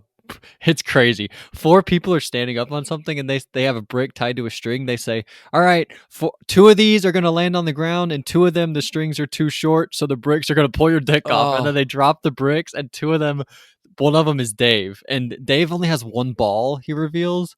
And he says that it didn't latch like everybody else's where it stopped. So his pulled his dick almost off. Oh, my God. And you see it. It's gruesome. Oh, I hate it. I'm touching my dick. You know, like that happens to a man. Like you start to feel that. I remember when I saw There's Something About Mary in theaters as a 12-year-old boy. The scene where Ben Stiller gets his dick caught in a zipper hit me like viscerally. Like I was uncomfortable in the like I felt like I was in pain watching that. Yeah. Yeah. That's just a natural reaction from being a 12-year-old boy with a tiny little baby dick. That doesn't happen when I watch these, though. I don't feel like pain. Well, no, some of I the do. pogo stick on Aaron's. In the that one. That one for sure. That fucked me up. And the hockey puck. Yeah, he actually takes it. Like the pitch, the softball pitch. Yeah, we'll talk more about that because I have stuff to say about some of these cameos. Yeah. Let's talk about Grandpa. He gets his dick stuck in the vending machine, and then basically the gist of the movie is like something insane happens in every scene, and then like passerby see it happen, and you get their natural reactions. And I mean, it's a tale as old as time. It's candid camera, all the way up to JKX, the Jamie Kennedy experiment. Sure. And you know, and it works. And Johnny Knoxville is delightful. And the kid they got is amazing. Yes, he is great. Is he great on his own when he's just like talking to random people? Yes, he is. But I do think he's getting fed. Oh, he's definitely getting fed. Yeah. But they talk about that in 0.5. Jeff says he has 2 mics, one for Johnny, one for the kid, and he always gets them confused when he's telling him what to say. That's great. Yeah. I think some of the worst ones is when Knoxville is like he can't talk and the kid's like translating what he says and just like offending people. That's not great, but then there was like also that funny bit where he says you're a good-looking Jew to that woman, and then he changes it to you have good-looking shoes. Yeah, that's fine. And in 0.5, he really offends her. He like goes hardcore on that same woman. Yeah, he I felt bad. I thought they had a nice interaction. No, he goes hardcore on her at one point. I forget what he says about her Judaism. I don't think so. I think it's something I don't remember. Okay. Well, We'll I watch mean, it I guess today, she was so. okay with it enough that they included it in the movie. Yeah. You don't see any like fuzzed out faces in these movies. Although, can I tell you one thing? For the first time, I started questioning the legitimacy of Jackass in this movie. In this one? Yeah. Okay. Because there's one scene where the little boy is talking to this. Do we know his name? I don't know his name. No, and I don't care to know his name. Okay. He's not acting anymore. I mean the character. Oh, Billy? Billy, that's right. That's 100% right. Yeah. So he's talking to this like pretty cute Asian girl outside, and like Irving comes over and starts like flirt with her, and like she's like his babysitter. Right. I recognized that girl. Are you serious? Yeah, she's an actress. Okay, from what? I've just seen her and stuff. She's like I've seen her in TV. Wow. And and I only recognize her because I think she's hot. And it looked like they might have shot that in LA, so it's conceivable that she's just like on the street as an act, like everyone in LA is an actress. But it bothered me. I don't know. I questioned it. Well, it wasn't impactful enough to ruin the movie. Her bit, anyway. No, nothing could ruin this movie. This movie is nothing but a delight for. Well, if I find out minutes. the penguin guy was fake, I would be really that upset. would drive me nuts. But that's definitely not fake. That is real anger you're seeing. Yeah. So this woman, I don't really care. Yeah. But I don't really think she was anyway. Can we talk about that penguin guy? What does he even do? He drives into the. It's like a used car dealership or something. I don't know, because they say like they're gonna stop and eat, and then they pull out. Is that play? I don't even remember. And then, yeah, but did he work there? But then he's like, he definitely. I really didn't understand the situation. But he runs down this big. But in point 5, he says he works somewhere else though. They like I didn't really know. Oh, he might work like on the block and like knows those dudes. Yeah, weird protective New Jersey guy. Yeah. But yeah, he runs over this penguin and breaks it, and the idea is just like he's like, I'm gonna leave without fixing it, and the dude is getting upset and trying to get him to fix it, and it's so funny watching a guy get angry like that. Yeah. And it makes me I really think like watching stuff like this makes me control my anger better. Because you think you're on a hidden camera show? No. Because then when I start to feel myself getting angry in public, I start to picture myself from an outsider and going like, I would think that I look dumb right now. No, good. I'm glad you have that, because some people just lack that sense of awareness completely. I feel like I have for much of my life, and it's just something I'm learning. Oh, really? Yeah. Oh, what are some of your other favorite bits? I took the poorest notes on this film, of any of them. Yeah. I like the lady. They get to be like a moderator at the coffee shop, and she has to talk between like Knoxville and the dad. She has to sit there for their conversation. Oh my God, I loved that. Yeah. Yes. And she was great at her job. Can I just say that? Like, because she was really making everybody feel seen, even when they were being horrible. And she wasn't responding to any of the horrible stuff. Like she was just letting that shit slide. And I don't know, like, I really respected that woman, like what she was doing in that scene, like what she was being put through. Yeah, and he doesn't take it too far like Knoxville does. Like when she tells him to calm down, he does calm down, and he knows when to push it and when not to push it. Yeah, very professional. Yeah. I felt the same way about him during that like bingo hall sequence, because that was great too. Yeah, because a lot of him was him like hitting on women during that sequence, and that could come across really like lascivious and gross. But like, I think he handles it well. Like he's playful enough with the people that it's he's okay just so to be charming, playful Knoxville. with. Yeah, he calibrates shit so perfectly. Like it's impossible not to like the guy. And he adds like that little laugh to it at the end, so you know that he means it in jest. He doesn't mean it terribly. Even the kid says at one point, like I think it's during the closing credits, he goes, "When you laugh, that's Johnny." Oh, did you say that? Yeah. That's funny. He does have an incredible laugh, Johnny Knoxville. Yeah. I love Johnny Knoxville. I put it on one of my Letterboxd reviews this week, and I really believe it, that I think Johnny Knoxville deserves the treatment that this world gave Betty White and Dolly Parton. All right? Betty White. So what did that mean? for like 10 years, up until Betty White's death, America wouldn't shut up about how Betty White was just a perfect human being. Like, she's funny, she's great, she's smart, she was ahead of her time. She's like, no one had, if anyone ever said an unkind word about Betty White, they were shunned from humanity for a while there. Yeah, and people say that about and I feel Dolly like Parton. I feel that since Betty White has died, Dolly Parton has taken the mantle. That's how people are treating her now. And it's going to happen until she dies. And I have a pitch to the people of this planet. Yeah. When Dolly Parton dies, the next person we do this to should be Johnny Knoxville. You know who I think it'll be? Who? Jamie Lee Curtis. Oh my God, that's so good. It might already be her, to be honest. It's starting to be, yeah. Like, even in like when everyone hated Halloween Ends, it felt like she was untouchable in the criticism. Yeah, she really helped herself by doing these new Halloween movies. Yeah, incredible movies. And she's in Everything Everywhere All at Once, right? Corey. Yeah, that's gonna win Best Picture. Yeah, I know. It's definitely gonna be nominated for a bunch of shit. No, probably The Fabelmans. Even though it was overstuffed and just okay. I agree. Yeah, The Fabelmans, that'll probably do well. And I mean, there's still stuff that hasn't come out yet. I'm interested to see how White Give Noise... it to Pearl. I agree. Give it to Pearl. White Noise, the Noah Baumbach film. I'm looking forward to that a lot. Sure. Anyway, moving along here. What else did you like from Bad Grandpa? The guys moving her from her bed to the car and just looking completely stunned by what they were seeing. But they help her. They help him move what they believe is a corpse of a woman into his trunk and close the trunk on her. And then Johnny Knoxville hilariously just keeps it like persisting on the point that like, hey, it's crazy. You guys just like helped me commit a crime. And the kid keeps jumping in like, hey, thanks for the crime. Yeah. Thanks, guys.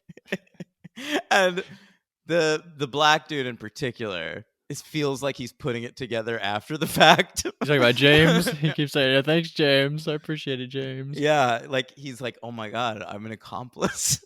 This is the best 0.5. Sorry to keep, but this is like, because then the other ones it's just like extra bits that they don't use, but this one is like real like behind the scenes stuff of them like making the movie and them trying to get these bits. If you're gonna watch one, watch this one. I'm just gonna watch them all. All right, watch them all. Watch them all. Yeah. What else you got? What else do I got? I have a question. There's one where they go to a motel. It's like right before he goes to that strip club. He drops Billy off in a motel first. Motel's always a great spot for hidden camera fun. We all remember when Borat and his fat friend wrestled naked. Yes, that's in a motel. I believe so. Yeah, you're probably right.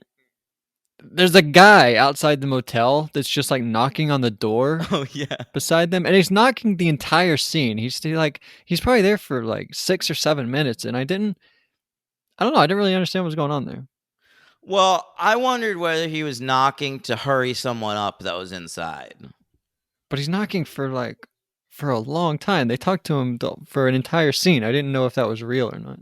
Well, I don't know if anything's real after I saw that Asian girl. I guess so, but I didn't even catch that. Yeah. It made me question everything. It was like the White Rabbit. Yeah, I guess so. Whatever that is. Is it Alice in Wonderland reference? Yeah, I don't read books. They've made a lot of movies based on that. I guess so. Do you like the strip club part? That's the one part I really remembered from this. What? Oh, he goes to... Oh, right, of course. He's got the long balls. Yeah, I laugh very hard when he asks the male stripper if he has a large Tootsie Roll. Yeah, that's pretty good. My favorite's just him talking to the ladies. That's my favorite stuff. Yeah. It's all good stuff. And that's another one that's fun in the closing credits when you see like him say, I'm Johnny Knox. And they all know who Johnny Knoxville is even in the strip club. Mm-hmm. My favorite line, I wrote this down. He says, you ladies want a serving of Irving? That's genius. It's good stuff. I like that he tells the women like, I'm here, I hope these strippers are good tonight. Get you all lathered up for me. Yeah. They seem kind of into it. At least one of them did at one point. I genuinely think one or two of those women were considering going home with him. Yeah, I hope so.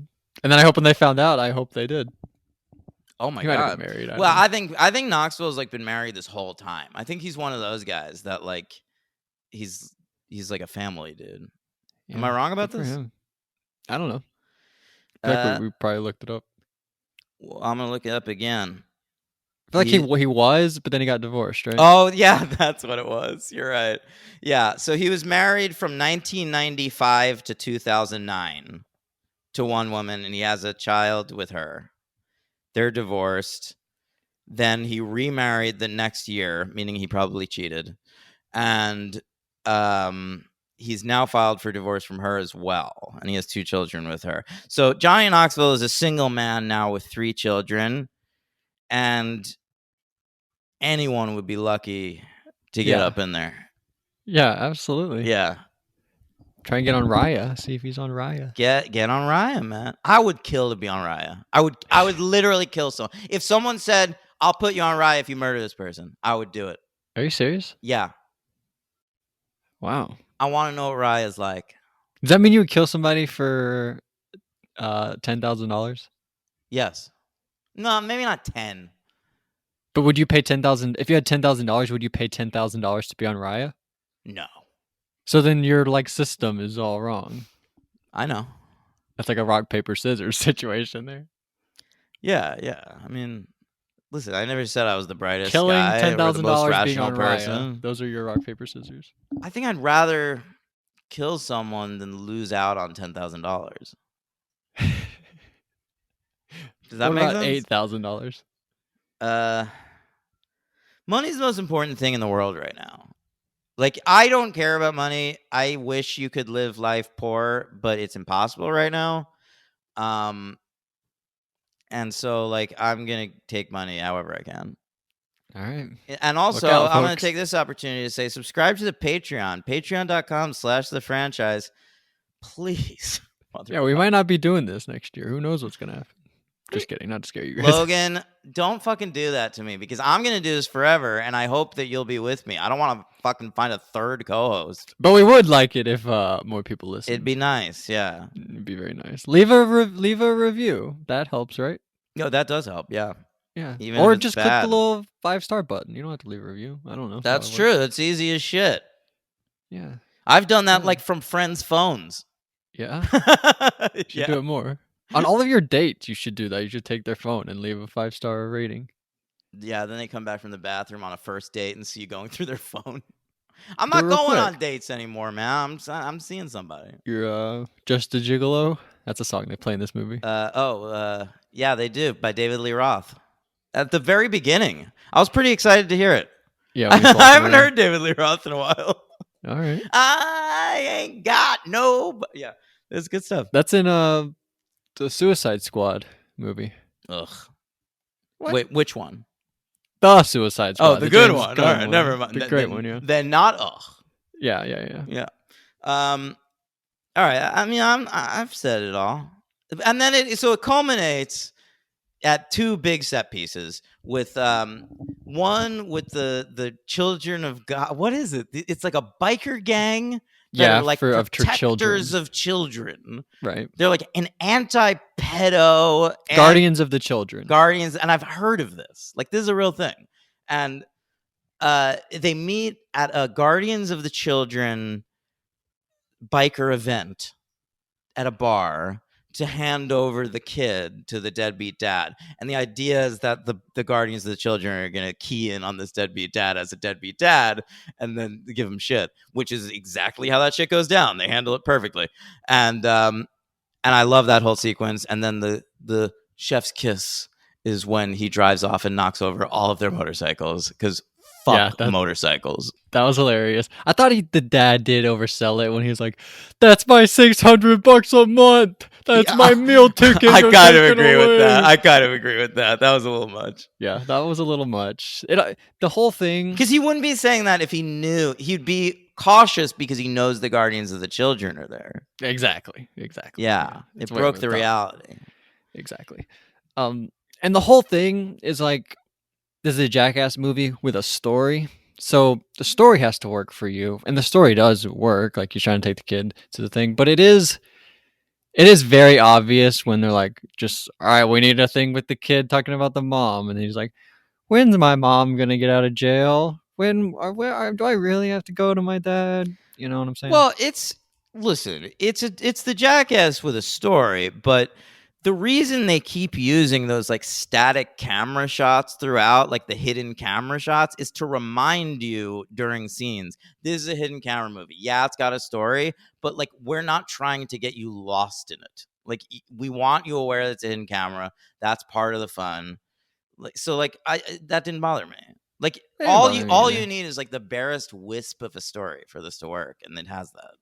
But I'm saying if people wanted to criticize it and say that the point of this is to be a Jackass movie with a story, but if they say the story doesn't work for them, then I would get that. Yeah, I guess I would, but I disagree. I disagree too. No, you know what's amazing is to me the best movie that's been done like this since this movie is that one Bad Trip by Eric Andre. Yeah, I was gonna bring that up also. And then it was super fun to see Eric Andre pop up in this movie. I mean, in Jackass Forever. Yeah. Yeah, you like that more than I did, but I didn't really get that excited. Oh, I got excited. He's perfect. He's way more for in it. 0.5. I think he should be the new Knoxville. Like, get him to be like the ringmaster. I've got an idea. With all the other dudes like Poopies and the fat guy. Yeah. What about Rob Dyrdek? No. Veto. I'm also going to veto Machine Gun Kelly as an option. Oh, I like the Machine Gun Kelly. No, LVP. No, Rob Dyrdek is way worse than Machine Gun Kelly. If you got to pick one of them. No. Machine Gun Kelly. I didn't even notice Rob Dyrdek. Oh yeah, I did notice him, but like I don't care. He hosts the one where they bounce in the chair explosion. Let's talk about it when we get there. Okay. What do you give Bad Grandpa? I give it 4 stars. We didn't talk about the fucking best part of the movie. The set piece at the end where he takes the boy to a So here's what I think happened. The Jackass production set up a children's beauty pageant. Okay? And like made it look like a real beauty pageant and then got like kids to audition and shit. Mm-hmm. And then, but everybody there was a plant, right? Like, I think the judges and the host and obviously the kid, they were all plants, but everyone that was competing, I think, weren't aware of the game. Really? Yeah. Okay. I noticed that the judges were giving reactions. Yeah, no, I wasn't sure. I wasn't sure about the judges, but the host for sure was in on it. He had to be, the way he was reacting to stuff.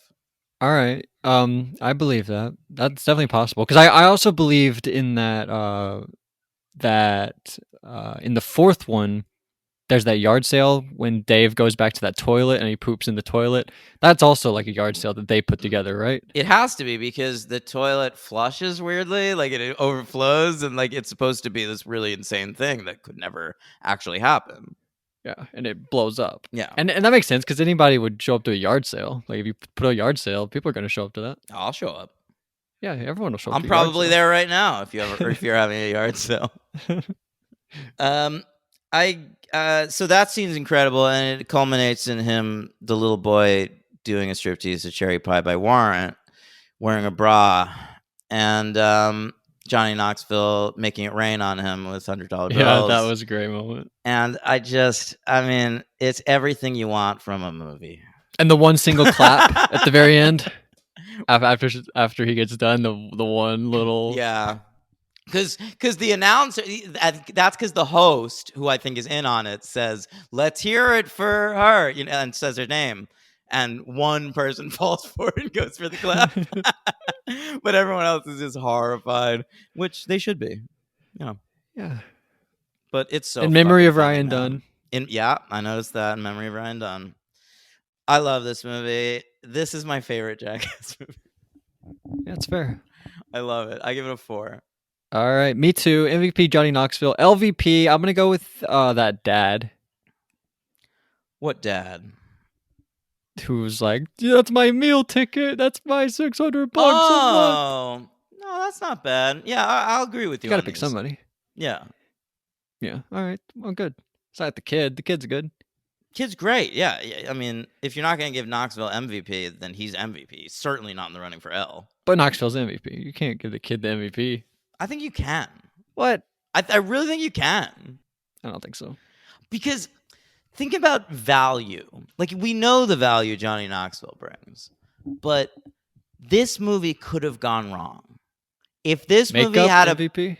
I don't know. If this movie had a bad kid, or like an annoying kid especially, this would have been a bad movie. And I think it works so much because the kid is good. But the way Knoxville handles that lady mediating, the way he handles the penguin guy, like, it takes a certain type of person to be able to handle these situations. I agree. I'm giving Knoxville MVP, but I'm saying I would accept a world in which someone gave. Okay. Yeah. But we're not going to do that. We're not going to live in that world. No. Yeah. All right. And then Jackass Forever, the newest Jackass film they ever made. Yeah. They just did it, right? It's recent. Just did it earlier this year.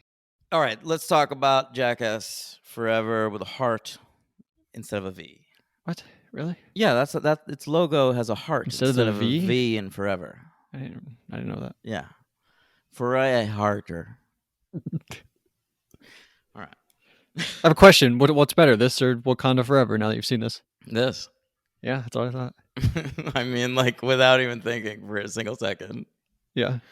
Yeah. Although I do think that the tribute to Chadwick Boseman in that is slightly more moving than the tribute to Ryan Dunn in this. There's probably not one. He died between the third one. I think you see him in the closing credits. Oh, no, you're right. I was thinking about between Bad Grandpa. Mm-hmm. All right. So this, they filmed it pandemic times. Right? I think they started working on it in 2019, actually, pre-pandemic. No, you would know if you watched Forever .5. They started like March 3rd or something. All right, and they then started filming. I'm saying they started working on it. I'm sorry. Yeah, I'm sorry. In 2019. But yeah, I guess they started filming during the pandemic. You could see it all over the movie. There's masks in every scene, which sucks. It's fine. No, it drives me. The pandemic sucked. You don't even really see it that much. The pandemic fucking sucked, and it's going to be so fucking annoying going That's back the worst in part time, of it is rewatching all these fucking TV shows and getting to this is the fucking COVID season. Get the fuck out of here with that shit. I wish we ignored it completely. Remember in Paranormal Activity? It's in that one, right? Yeah, it Next sucks. of kin. Fucking sucks. I'll never watch that one again. Yeah, me either. All right, so they finally finished it, 2021. It was supposed to come out. The original release date was March 5th, 2021. And then it was one of those movies where, remember, during the pandemic, they were just like constantly pushing release dates back by a few months ad nauseum. Yep. So it was March 5th, and then it got pushed back to July 2nd, 2021. And then it fell off the calendar entirely. That would have crushed July 4th. Yeah, everything was absolutely. And then it sort of resurfaced earlier this year, premiering, I think, day and date with Paramount Plus. Am I right about that? What did you just say? Day and date. What does that mean? Like it premiered on Paramount Plus at the same time it premiered in theaters? I don't think that's true. Oh, then it's wrong. But it premiered in theaters and then went on Paramount Plus very soon after. Yeah. Mm-hmm. It came out in theaters February 4th, 2022. I still remember. Do you know that February 4th, my first ever girlfriend that I was really in a relationship with was our anniversary was February 4th. I still remember that. Like when February 4th comes up, the first thing I think about is that girl still. Yeah, I understand. I have a few days like that. It's fucking weird, man. Mm-hmm. She actually commented on one of my Jackass reviews. They on did. Letterboxd? They did. Fuck. Sorry. Is this on Letterboxd? Yeah. Because I mentioned Bonnie Prince Billy, and they were a big Bonnie Prince Billy fan. They wanted to know, like, what the fuck? Bonnie Prince Billy was in a Jackass movie. You have to explain it. Yeah, I was like, he even participates. Yeah. Anyway, I hope they're doing great. So, fucking this movie, it's got no Bam, no Ryan Dunn, he's dead, and we've got all these new people. No Phil, no April, because they're his parents. Right. Good point. Good point. Yeah, they're gone. No Big Vito. Yep. And so we're left with Johnny, Aaron. Don't name everybody. What are you doing? All right, whatever. But so who are the new people? Let's go through the You new got- all right. people. Just off the top of my head, we got Poopies. Yeah, of course, the first person you remember is a guy who goes by the name Poopies. I'm immediately skeptical. I'm actually looking at the list now. I'm immediately skeptical of him because his name is Poopies, and I'm not a big fan of potty humor. Yeah, but he's great. But he's an affable guy. He has a good Yeah. time. Yeah. Yeah, I like Poopies. It's a great name too. It is good. Like, I hated it at first, and then by the end of the movie, I was like, I'm glad there's a guy in Jackass now named Poopies. It sounds lame, but it's kind of clever. Poopies. I sort of like anytime anyone calls him that too. Like anytime Johnny's like, "Yo, get over here, Poopies." Yeah, it's just his name. It's just right? his name. Yeah, They just call him Poopies. I like that. And he's funny. I liked him during the thing where they were doing that trivia game where if you lose, they electrocute your balls. Yeah. No. They slap you with a flip flop. Oh, that's what it was. Yeah, a lot of ball torture in this movie.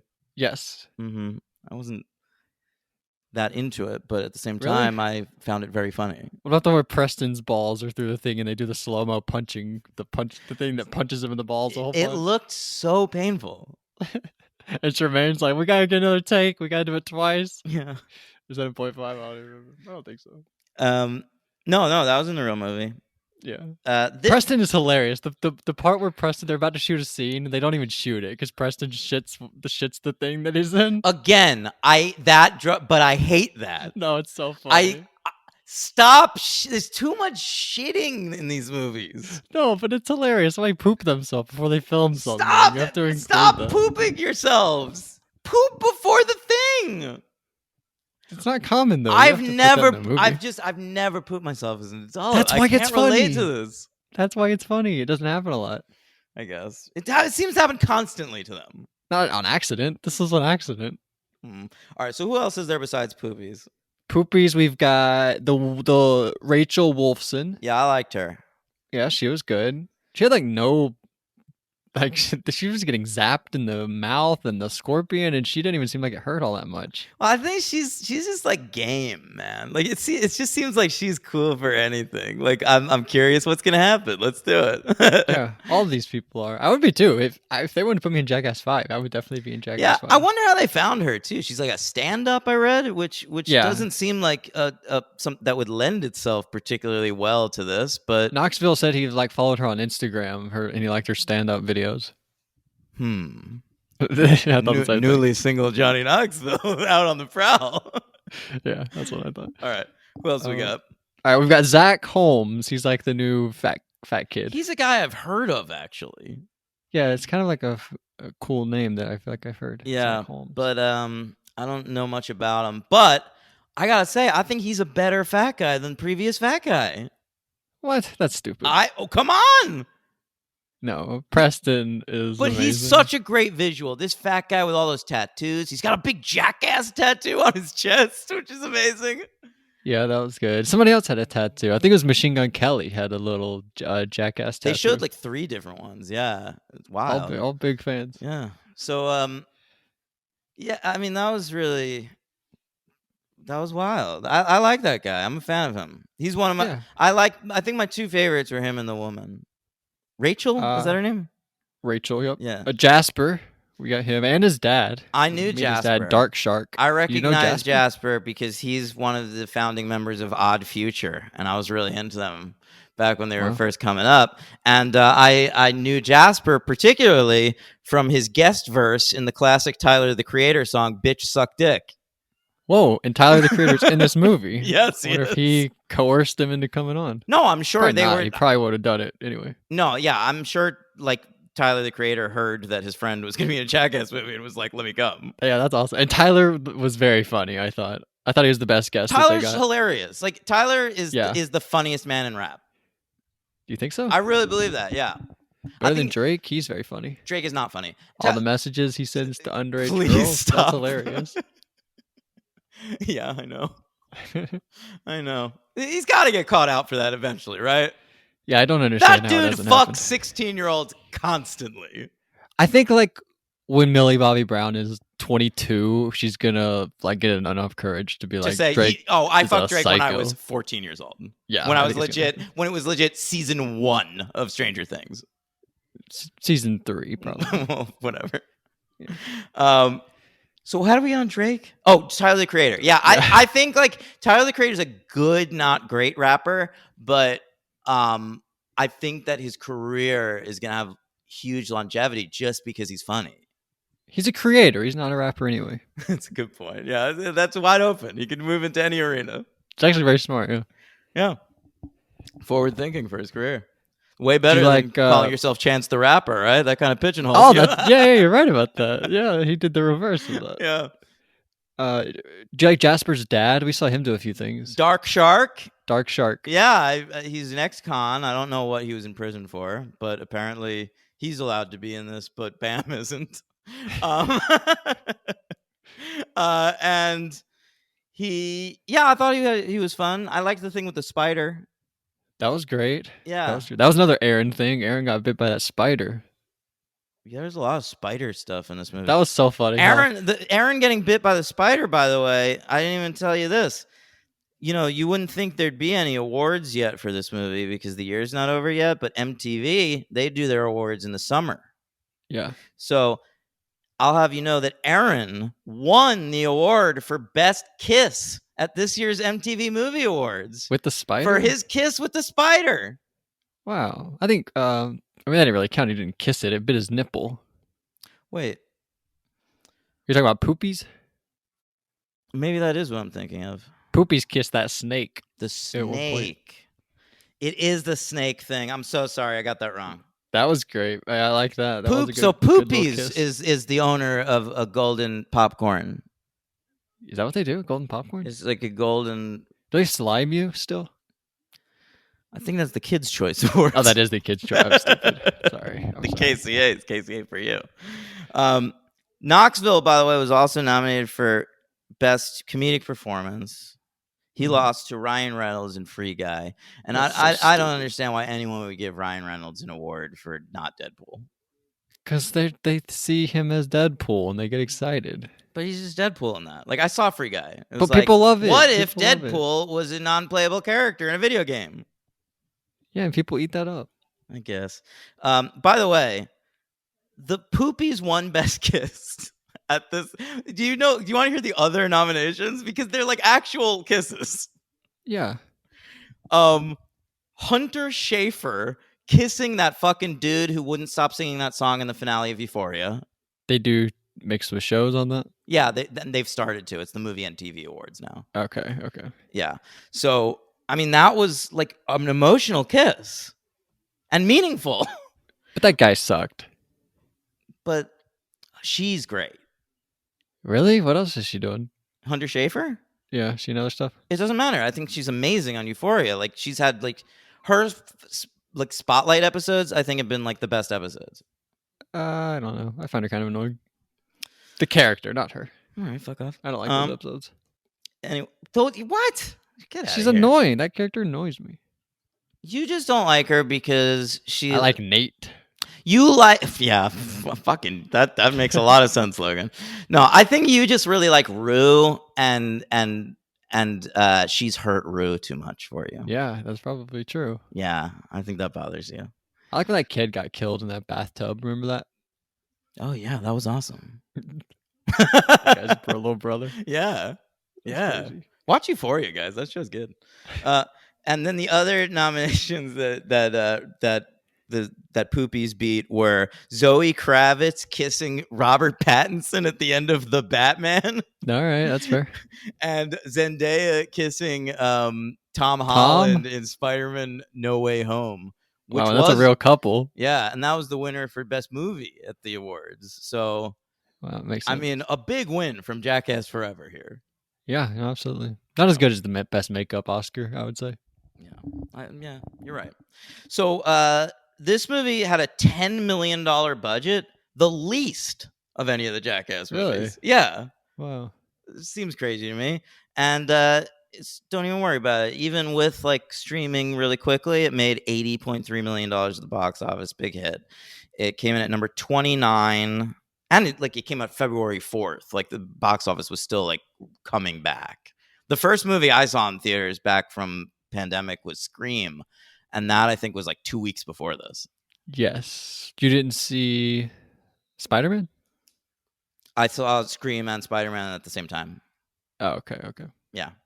And this movie currently at the box office has the number 29 position for the year between Dog, the movie where Channing Tatum takes care of a dog, and Death on the Nile, which has done well enough that they're making a third one of those Kenneth Branagh, Agatha Christie adaptations. Wow. I'm looking forward to that. I like those movies. Okay. So let's get back to it. Who else are the new people? Have we done all the new people? There's one guy, Eric Manaka. Oh, that dude. He's in Action Point, that movie that Johnny Knoxville did that's really bad. Oh. I thought it sucked. Have you seen it? No, but this guy doesn't really do too much in this one. Action Point is based on this amusement park from Long Island, I believe. And yeah, I know about it.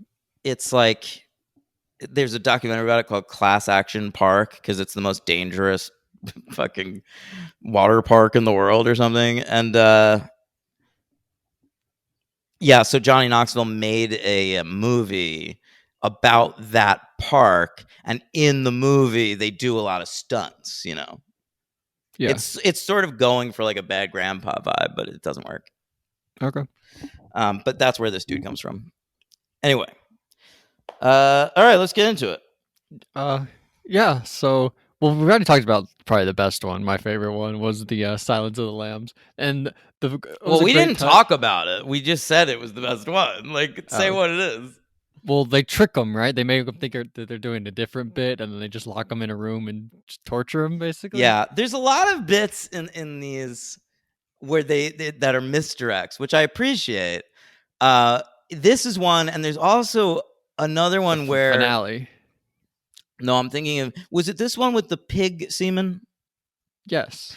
Yeah. Oh, and they get him in the confessional booth. They tell him, yeah, that's the thing. They tell them that because it's Jackass Forever, we're going to be like conducting interviews with you all about like the history of the show. So they get like 4 more people in 0.5. Oh, cool. Yeah. They ask him like what his favorite bit he's ever done on Jackass is, and he like starts giving this cute answer, and then they just drop an entire thing of pig semen on him. It was like one of your favorites. You said it was. He said he liked the fire hose rodeo. You said you like that one. Which one's that?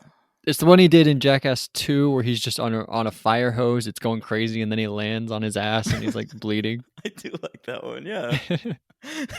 Because fire hoses are crazy. That's something like I've always like. As a kid, you have a fascination with that. Like, whoa, those are nuts. All right, what else you got? Well, in the Silence of the Lambs, I love Chris Pontius doing the Buffalo Bill. Yeah, I love that. And they have him in a blackout room, so like they can't see anything, and they're meant to believe that there are snakes on the loose in the room, and so they're like touching them with things to make them think they're getting slithered on and shit. And it's great. It's very funny. And but then like just amidst all of that, because we're seeing it in night vision goggles, like Chris Pontius is just there doing the Buffalo Bill thing for no real reason. Like it's not there to scare them because they won't see him. Yeah, it's just a great visual for us. And there's the second room that they go into with all the mouse traps and everything. And the new guy Zach goes over the table because he thinks that's the only way to get out of the room. And he breaks the table and he gets 100 mouse traps on him. It's great. That's the best bit, I think. We talked about the bees on Steve-O's dick. Bees on Steve-O's dick. The bear on Aaron's dick. There's a lot of animal stuff in this, right? Like there was the spider thing. There was the scorpion thing. Yeah. There was the bull. Fucking Johnny got his ass kicked by that bull. Yeah, he always does, though. But like I think this was the worst injury he ever got on Jackass. Yeah, it looked like he was like snoozing. He was passed out. Yeah. He was gone. Did we talk about you want to talk about those the hockey player and all those people. Yeah. PK Sluban. Yeah. Am I right? PK Sluban. Sure. No, okay, so that hockey player is a famous hockey player named PK Subban. Okay, he's an all-star, great player. He won't be in the Hall of Fame probably, but at the end when he retires, he'll be like a commentator forever because he's like this great personality. He's funny. He's good off the cuff. Like I'm not surprised they put him in this movie, but as he's gotten older, Logan, he's lost a step. He's not as fast as he used to be. And so he started to do this. Physically? Yeah. Okay. So he started to do this thing where he gets frustrated and he slew foots people. I don't know if you know what that is. Slew footing. All right. So it's when it's basically when you're skating, you're gliding, and you put one of your feet out wider. Oh my God. So that they trip over your outstretched leg. They should bring sticks like Big Daddy. Throw sticks in front of them. And he has injured 6 players doing Oh my God. this. Okay? And like it's the kind of thing like it's easy to play off as a coincidence because it's just an outstretched leg. Like I didn't know he was coming. And but when you've injured 6 people that way, it's not an accident. That's something you're doing. And so I have mixed feelings on PK Subban. It was exciting to see him because I love seeing an NHL player getting mainstream coverage, but he's a dirty player, and he ruined Sammy Blais' career last year. Well, he does a good job hitting Aaron in the testicles. He does do a great job. I mean, he nails it. Like it's an amazing shot. Yeah. Yeah, they all. I was skeptical because it was the only one of those that they cut. They cut to a shot, like they show PK taking the shot, and they cut to the puck hitting him in the balls. And I was like, I wonder whether he wasn't able to get it head on. But then they do the replay, and you see him do it. Oh, I didn't pick up on that. In 0.5, we get 2 other sports. There's like a. No, those are in this too. No, I know. But in 0.5, we get bowling. That's not in this one. And we get something else. I forget. Well, what was in this one? There was a pitcher, I like the softball pitcher. Yeah, she was great. Yeah, she was hot too. And sorry. And what else? The MMA heavyweight. Oh, that was dynamite. Yeah. And I told him it was a lightweight, and his reactions is right what makes him the MVP. Yeah, he's so funny. I agree. That might be the funniest moment in the entire movie for me, when Aaron just goes, "That's not a lightweight." No, my favorite part was when the bear first comes out, and he's just sitting there looking at it, and he goes, "Oh my God!" yeah. That was maybe the most natural thing I've ever like seen. He saw death. Yeah, it really was. That was him like seeing like it, like the situation became serious for him in that moment. We're not talking Mike Sorrentino either. That's right. This is MTV. Who knows? Yeah, if he could good point. Good point. He could. He might have been on an episode of Jackass. Who knows? I doubt it. You think that did they cross over at all? I think the show was done. Right? Like they did the show for a little bit, and then they just made movies. Yeah, I think you're right. I think the show ran from like 01 to 06 or something, or 05. Yeah, I don't know. How many seasons of that did they do? Maybe I'll go back and rewatch the show. Really? I don't know that I've seen like every episode of it. But then you'd be like, now I gotta watch Viva La Bam. No, I wouldn't be that way. Okay. Did you like the Flight of Icarus? I thought that was beautiful. Knoxville nailed it. Oh yeah, that was wild. That was awesome. Yeah, they launched him out of a cannon. I think that's like the promotion. That's like on the poster and everything. Yeah, Knoxville later in life, he's really become like this kind of evil Knievel figure, hasn't That's he? what he always wanted to be. I know, but I think like now that he's like an elder statesman, he's really achieved it. He seems like Willy Wonka. He's just like this tall dude with gray hair, just like wandering around this film, having fun, creating mischief, and like doing weird shit. I love him. Yeah, he's magical. Yeah, he is magical, but he's magically delicious. All right. I don't know. Ask Rachel. You think she knows? No, I don't know. I don't want to assume. Let's not start that rumor. Yeah. But I thought he did nail it. Like it looked, you get one. You don't get one shot. You can do it again, I guess. But like, I don't know if anyone else would have done it as well as he did. He really crushed it. There are things that you only get one shot at in these movies, though. Like, there's the thing in Bad Grandpa where they launch him off that little kiddie ride outside, like through the plate glass window of like the dry cleaners, and like you can't do that more than once. Right. Yeah. And it's hilarious. Did they build that machine outside that store? They must have. Didn't they? I don't know. Like the days leading up to that, were they not like, why are people building a machine outside of our store? Or did they not question it? No, I'm sure the store had to know that they were going to do that. The prank was for like the customers that were milling about. Oh, okay. Oh yeah, I guess you're right. But then at the new one, in this one, don't they do him where he gets launched through the roof? That's a prank on the customers or on the employees. Which one? Where it's like Knoxville, he's like the old man laying on the bed, and then the new fat guy falls off and launches him through the roof. Oh yeah. That's a prank on all those. That's employees. In this one. Yeah, I was surprised to see the old man come back. Yeah, I love seeing it. I feel like that's the only one he did, though. I thought maybe Bad Grandpa would have been like the final statement on Irving. But no, here he is back again. And yeah, that was a fun bit. And I really liked the reaction of the proprietors of the store in that one. Because that one, the store didn't know they were going to do it. And he goes, "Oh, it's a prank? That's hilarious." Yeah. Can I tell you where Bam shows up? Yeah, what happened? All right. Do you remember the marching band? Yes. He's in that one. He's like the second guy to go in the marching band. It's Knoxville and then Bam. So he's not the focus. They felt like we can just like throw this in there.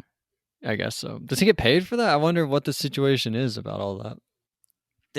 I saw that it actually came up in like the court case that they were going to include him in one clip, and I don't remember how it ended up. I don't know that we know how it ended up. Yeah, like there's all kinds of legal shit with that because like there's still restraining orders and shit. Yeah, I wish they were friends. That makes me sad. I know, it's a bummer. I wish Bam would just get his shit together. I really want that guy to get sober. It was so satisfying when Steve-O got sober. To see that happen was like, I mean, especially now that I'm a sober guy, it's incredibly moving, and I want the same for that guy. Yeah. Can I tell you what another one that I liked? Mm-hmm. It's I think they do a great job doing it actually. It starts out you get Steve-O and you get Chris Pontius and they're dancing in a graveyard and you're like, "Ooh, what's this?" I love this. I love a little weird. And then you see Wee Man tied up and you're like, "What is going on here?" And then like a cage opens and like this vulture or something comes out of it. And it's like really scary. I thought this. It looked like I thought it was like a California condor. I didn't know the details. There's like birds of prey are something that they need to use more in movies because they are fucking insane. Didn't you watch it? They made a whole DC film about it. Stop it. That was all about the fantabulous emancipation of Harley Quinn. I wasn't looking for that. Of one Harley Quinn. Okay, yeah. Okay. Yeah. No. Birds of prey are fucking fascinating. They just look like prehistoric dinosaurs. Yeah. Like, that was just a dinosaur attacking Wee Man's dick. It was really scary. Yeah. It looked incredible, by the way. It was great. Incredibly cinematic. And, like, Pontius and who else was it? Aaron? Steve-O. Right. Steve-O. And they're, like, done up, like, sort of, like, witch doctors, like voodoo witch doctor. It's awesome. Yeah, that was a great one. You know, I love that about Jackass, too. Like, Number 2.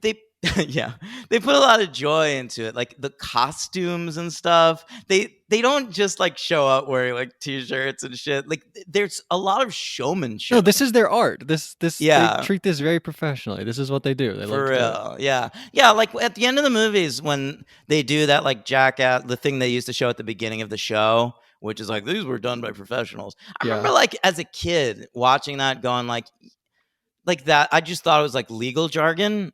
But like now I watch it is, but also it's to cover their asses to like stop teenagers from being idiots. But like I watch it now and it's like they are professionals. Like I never thought that before watching the show, but they are. Yeah, absolutely. Yeah. I actually liked in this one. I feel like we didn't see in the past. You know, okay, I'm sorry. The way they fall, like they fall down constantly. And it's like, I was thinking about that watching this. Like, I wonder this with wrestling a lot too, like pro wrestling. I remember when I was 26 years old, maybe 25 years old. I went out to a club, and I, on a rainy night, I ran into an ex-girlfriend. I had this really depressing night. We made out on the dance floor and then had a depressing conversation. And then I went home at 5 a.m, and then I had work at 8. So I slept for like 90 minutes and then had to get back on the train. And the rain had frozen on the ground, and I slipped on a patch of ice and I fell down. Okay? Yeah. And I still, to this day, remember exactly how that fall felt. Okay? Exactly the amount of pain I was in. And I watch these movies. These guys are taking hits like that constantly. Just willy-nilly. Like that's what they do for a living. Yeah, every day on set they have toilets exploding. It's crazy to me. So like when they say they're professionals, like they really fucking are, dude. Like we can't fall like that. I'd be disabled if I did the shit that they're doing. I could fall like that. You think you can, but You're just Mr. Glass over there. I'm not Mr. I've never broken a bone. Fuck you. I'm unbreakable. You're Mr. Glass. You think the Bruce Willis character's name is Unbreakable? No. That would be great. All right. So what do you got? Anything else? What else do I got? Anything else? We didn't talk about the finale, the Vomitron. I thought that one was really good. They get everybody on that little what do they call that? It's not a merry-go-round. It's not. I believe it's a gravitron. It's a gravitron. Oh, is that what it's called? A gravitron? Mm-hmm. Yeah, the thing that spins. It like sort of. Well, some of them are. Yeah, the ones that like paste you to the side of the wall. At the carnival. Oh, I guess that's not what I'm thinking about. Anyway, did you like this one? And then they trick them, and it's all like military paintball stuff. That's all very cool. Yeah, it looked painful. It looked awesome. awesome. Really painful, but it was great looking. Yeah, it worked as a finale for me. We didn't even talk about the opening. The great opening with Pontius's penis as a monster going trashing that city. That was awesome. So much penis in this movie. And I had no idea. I was looking at that penis for a while before I realized it was a penis. Yeah. Did you know right away? Yeah, I did. Yeah. Not me, man. And then as soon as I knew it was a penis, I was like, gotta be Pontius, because Pontius is always the penis stuff. No, I was like, that's like a puppet. No, it wasn't. Wrong. It was a penis. Yeah, that penis thing. And then when they mashed the turtle. Oh my God, yeah, the turtle bites a penis. That was fucked up. Yeah, I actually love that transition where it goes from like the cinematic to then the turtle, and then it's like, hey, I'm Johnny Knoxville, welcome to Jackass. It's the perfect intro. Yeah, it is great. And there was a thing, they mashed his dick into that little glass thing and played that game with it. What game? You know the game where you like have a ball on a piece of rope and you hit it tetherball? No, not tetherball, although they do that too. Beehive tetherball, that's the third one. Yeah, no, that was good. You have like a bouncing ball, and it's like, oh, the paddle, the little paddle thing? Yes. Okay, yeah. I don't know how to describe that. Yeah, I don't either. Is it a ball paddle game? I mean, paddle is a good word. That's the word I was searching for. But what's the game called? I don't know. And then in 0.5, I don't think it's in the movie. It might be in the credits actually. They play ping pong. I think it's Pawnee, or it might be Steve-O. That's in the credits. Yeah, versus Poopies. That. They play ping pong on their penises. Yeah, and they're getting a good game going. Yeah, they did. They had it going for a little second. Yeah. All right. I mean, look, it's delightful. I don't know about another movie. I think the way to go is do a straight to streaming Paramount Plus show with the new cast and have like a different Jackass or like extreme sports person guest star in every episode. Wow, like Fuller House, like you have one of the original gang in every episode, kind of. Yeah. I think that would be good. Or even if it's not one of the original gang, like bring in like Tony Hawk or Matt Hoffman. Or Deerdek. Or yeah. Or Eric Andre. Eric Andre could be good. Yeah. Maybe Tyler, the Creator. Yeah, any of these dudes. Like that's dynamite. Give Dark Shark an episode? No, I think he should just be part of the crew. Yeah. Oh, yeah, that's good. Oh, yeah, you're right. Yeah. But Yeah, I mean, do that. I'll watch it. I'll watch every episode. Yeah, of course we will. We gotta do another podcast. No, but like I would without the podcast. Yeah, me too. I would too. Yeah, I give it 4 stars. I do too. I fucking loved it. I had a great time. Yeah, I do it's too. like my favorite movie of the year, basically. No, let's not go insane. But I had a blast. I had a total blast. My MVP is gonna be Aaron. Danger Aaron, he finally did it. Yeah, and my LVP, I suppose, is Steve-O. What? No, I'm sorry. I meant Bam. Bam? You can't go Bam. Of course you can. He's in it. I'm going with Rob Dyrdek. Oh, right. Who did I say I was going to go with? Machine Gun Kelly. Oh, yeah, Machine Gun Kelly. That's stupid. So Rob Dyrdek, is he the same person from Rob and Big? Yes. Okay. So I would never have heard of this person except when I was 19 years old. I started dating this sorority girl because like she was hot and it was like the kind of girl I couldn't get in high school. And I was like, this is awesome. Yeah. Okay. And she liked the dumbest TV. And so there's a lot of TV shows I only know because of her. And so I've seen a bunch of episodes of Rob and Big just by virtue of hanging out with her. And the other one she watched was this like sort of like a Keeping Up with the Kardashians, but it was about a mafia family. I don't remember the name of it. Yeah, I don't remember the name of it. You didn't watch the Fantasy Factory? No, I've never heard. That's Rob Dyrdek's show. I remember we had a DVD of it at Barnes & Noble. That's my favorite thing that he did. It's better than Rob and Big. What is that? It's like, to be honest, I don't even know. I don't know why this guy is rich, why they gave him a bunch of money, why he has his own fantasy factory. I don't know, but he had this thing he called the Fantasy Factory where there was just like ball pits and basketball courts and skateboard ramps, and they just like did a bunch of shit. I don't even know how to explain it, but I liked it. I was a dumb kid. All right. Yeah, I mean, I remember that show existing. But so when he showed up in this, I was just like, I vaguely recognized him, and I knew the name, but he didn't mean that much to me. Yeah, he's annoying, but like whatever. To me, Machine Gun Kelly sucks. Yeah, disagree. I thought he did nothing offensive. I thought it was pretty. His existence offends me.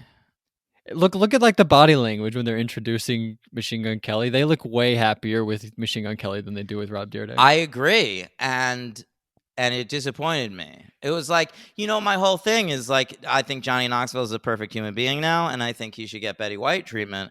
And it was like the first sort of, even more so than the divorces, the first sort of chink in that armor to me is liking Machine Gun Kelly. This might have been somebody else's decision. I hope so. Yeah, it was Steve-O. I bet it was Steve-O. Could, yeah, I would buy that. Yeah. If I want to get close to Megan. I mean, he's married to Megan Fox. Married? They're married? I mean, they've been together a long time. Even if they're not married, like they're a couple. They're serious. Wow, they're partners. Yeah, they're partners. In crime. I mean, I've always, ever since he lost to Eminem in that rap battle, I just fucking thought he was a joke. He did lose to Eminem. Yeah.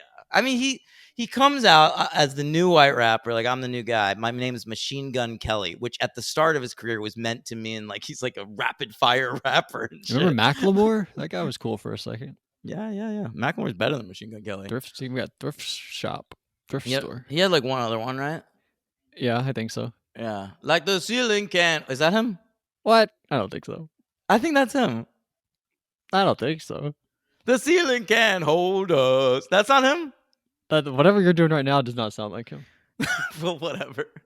It might have been his pal who was like in that Macklemore and Lewis or something. It's them, Macklemore and Ryan Lewis. Yeah. God damn. See, it can't hold us. Yeah, I fucking nailed that, right? Yeah. Fuck yes. Is that the outro? It's the chorus, bro. No. Is this the outro? No, I want the outro to be that Karen O song because I love it. What's that? I gotta know it. Her cover of the "If You're Dumb, You Gotta Be Tough." Oh yeah, you're right.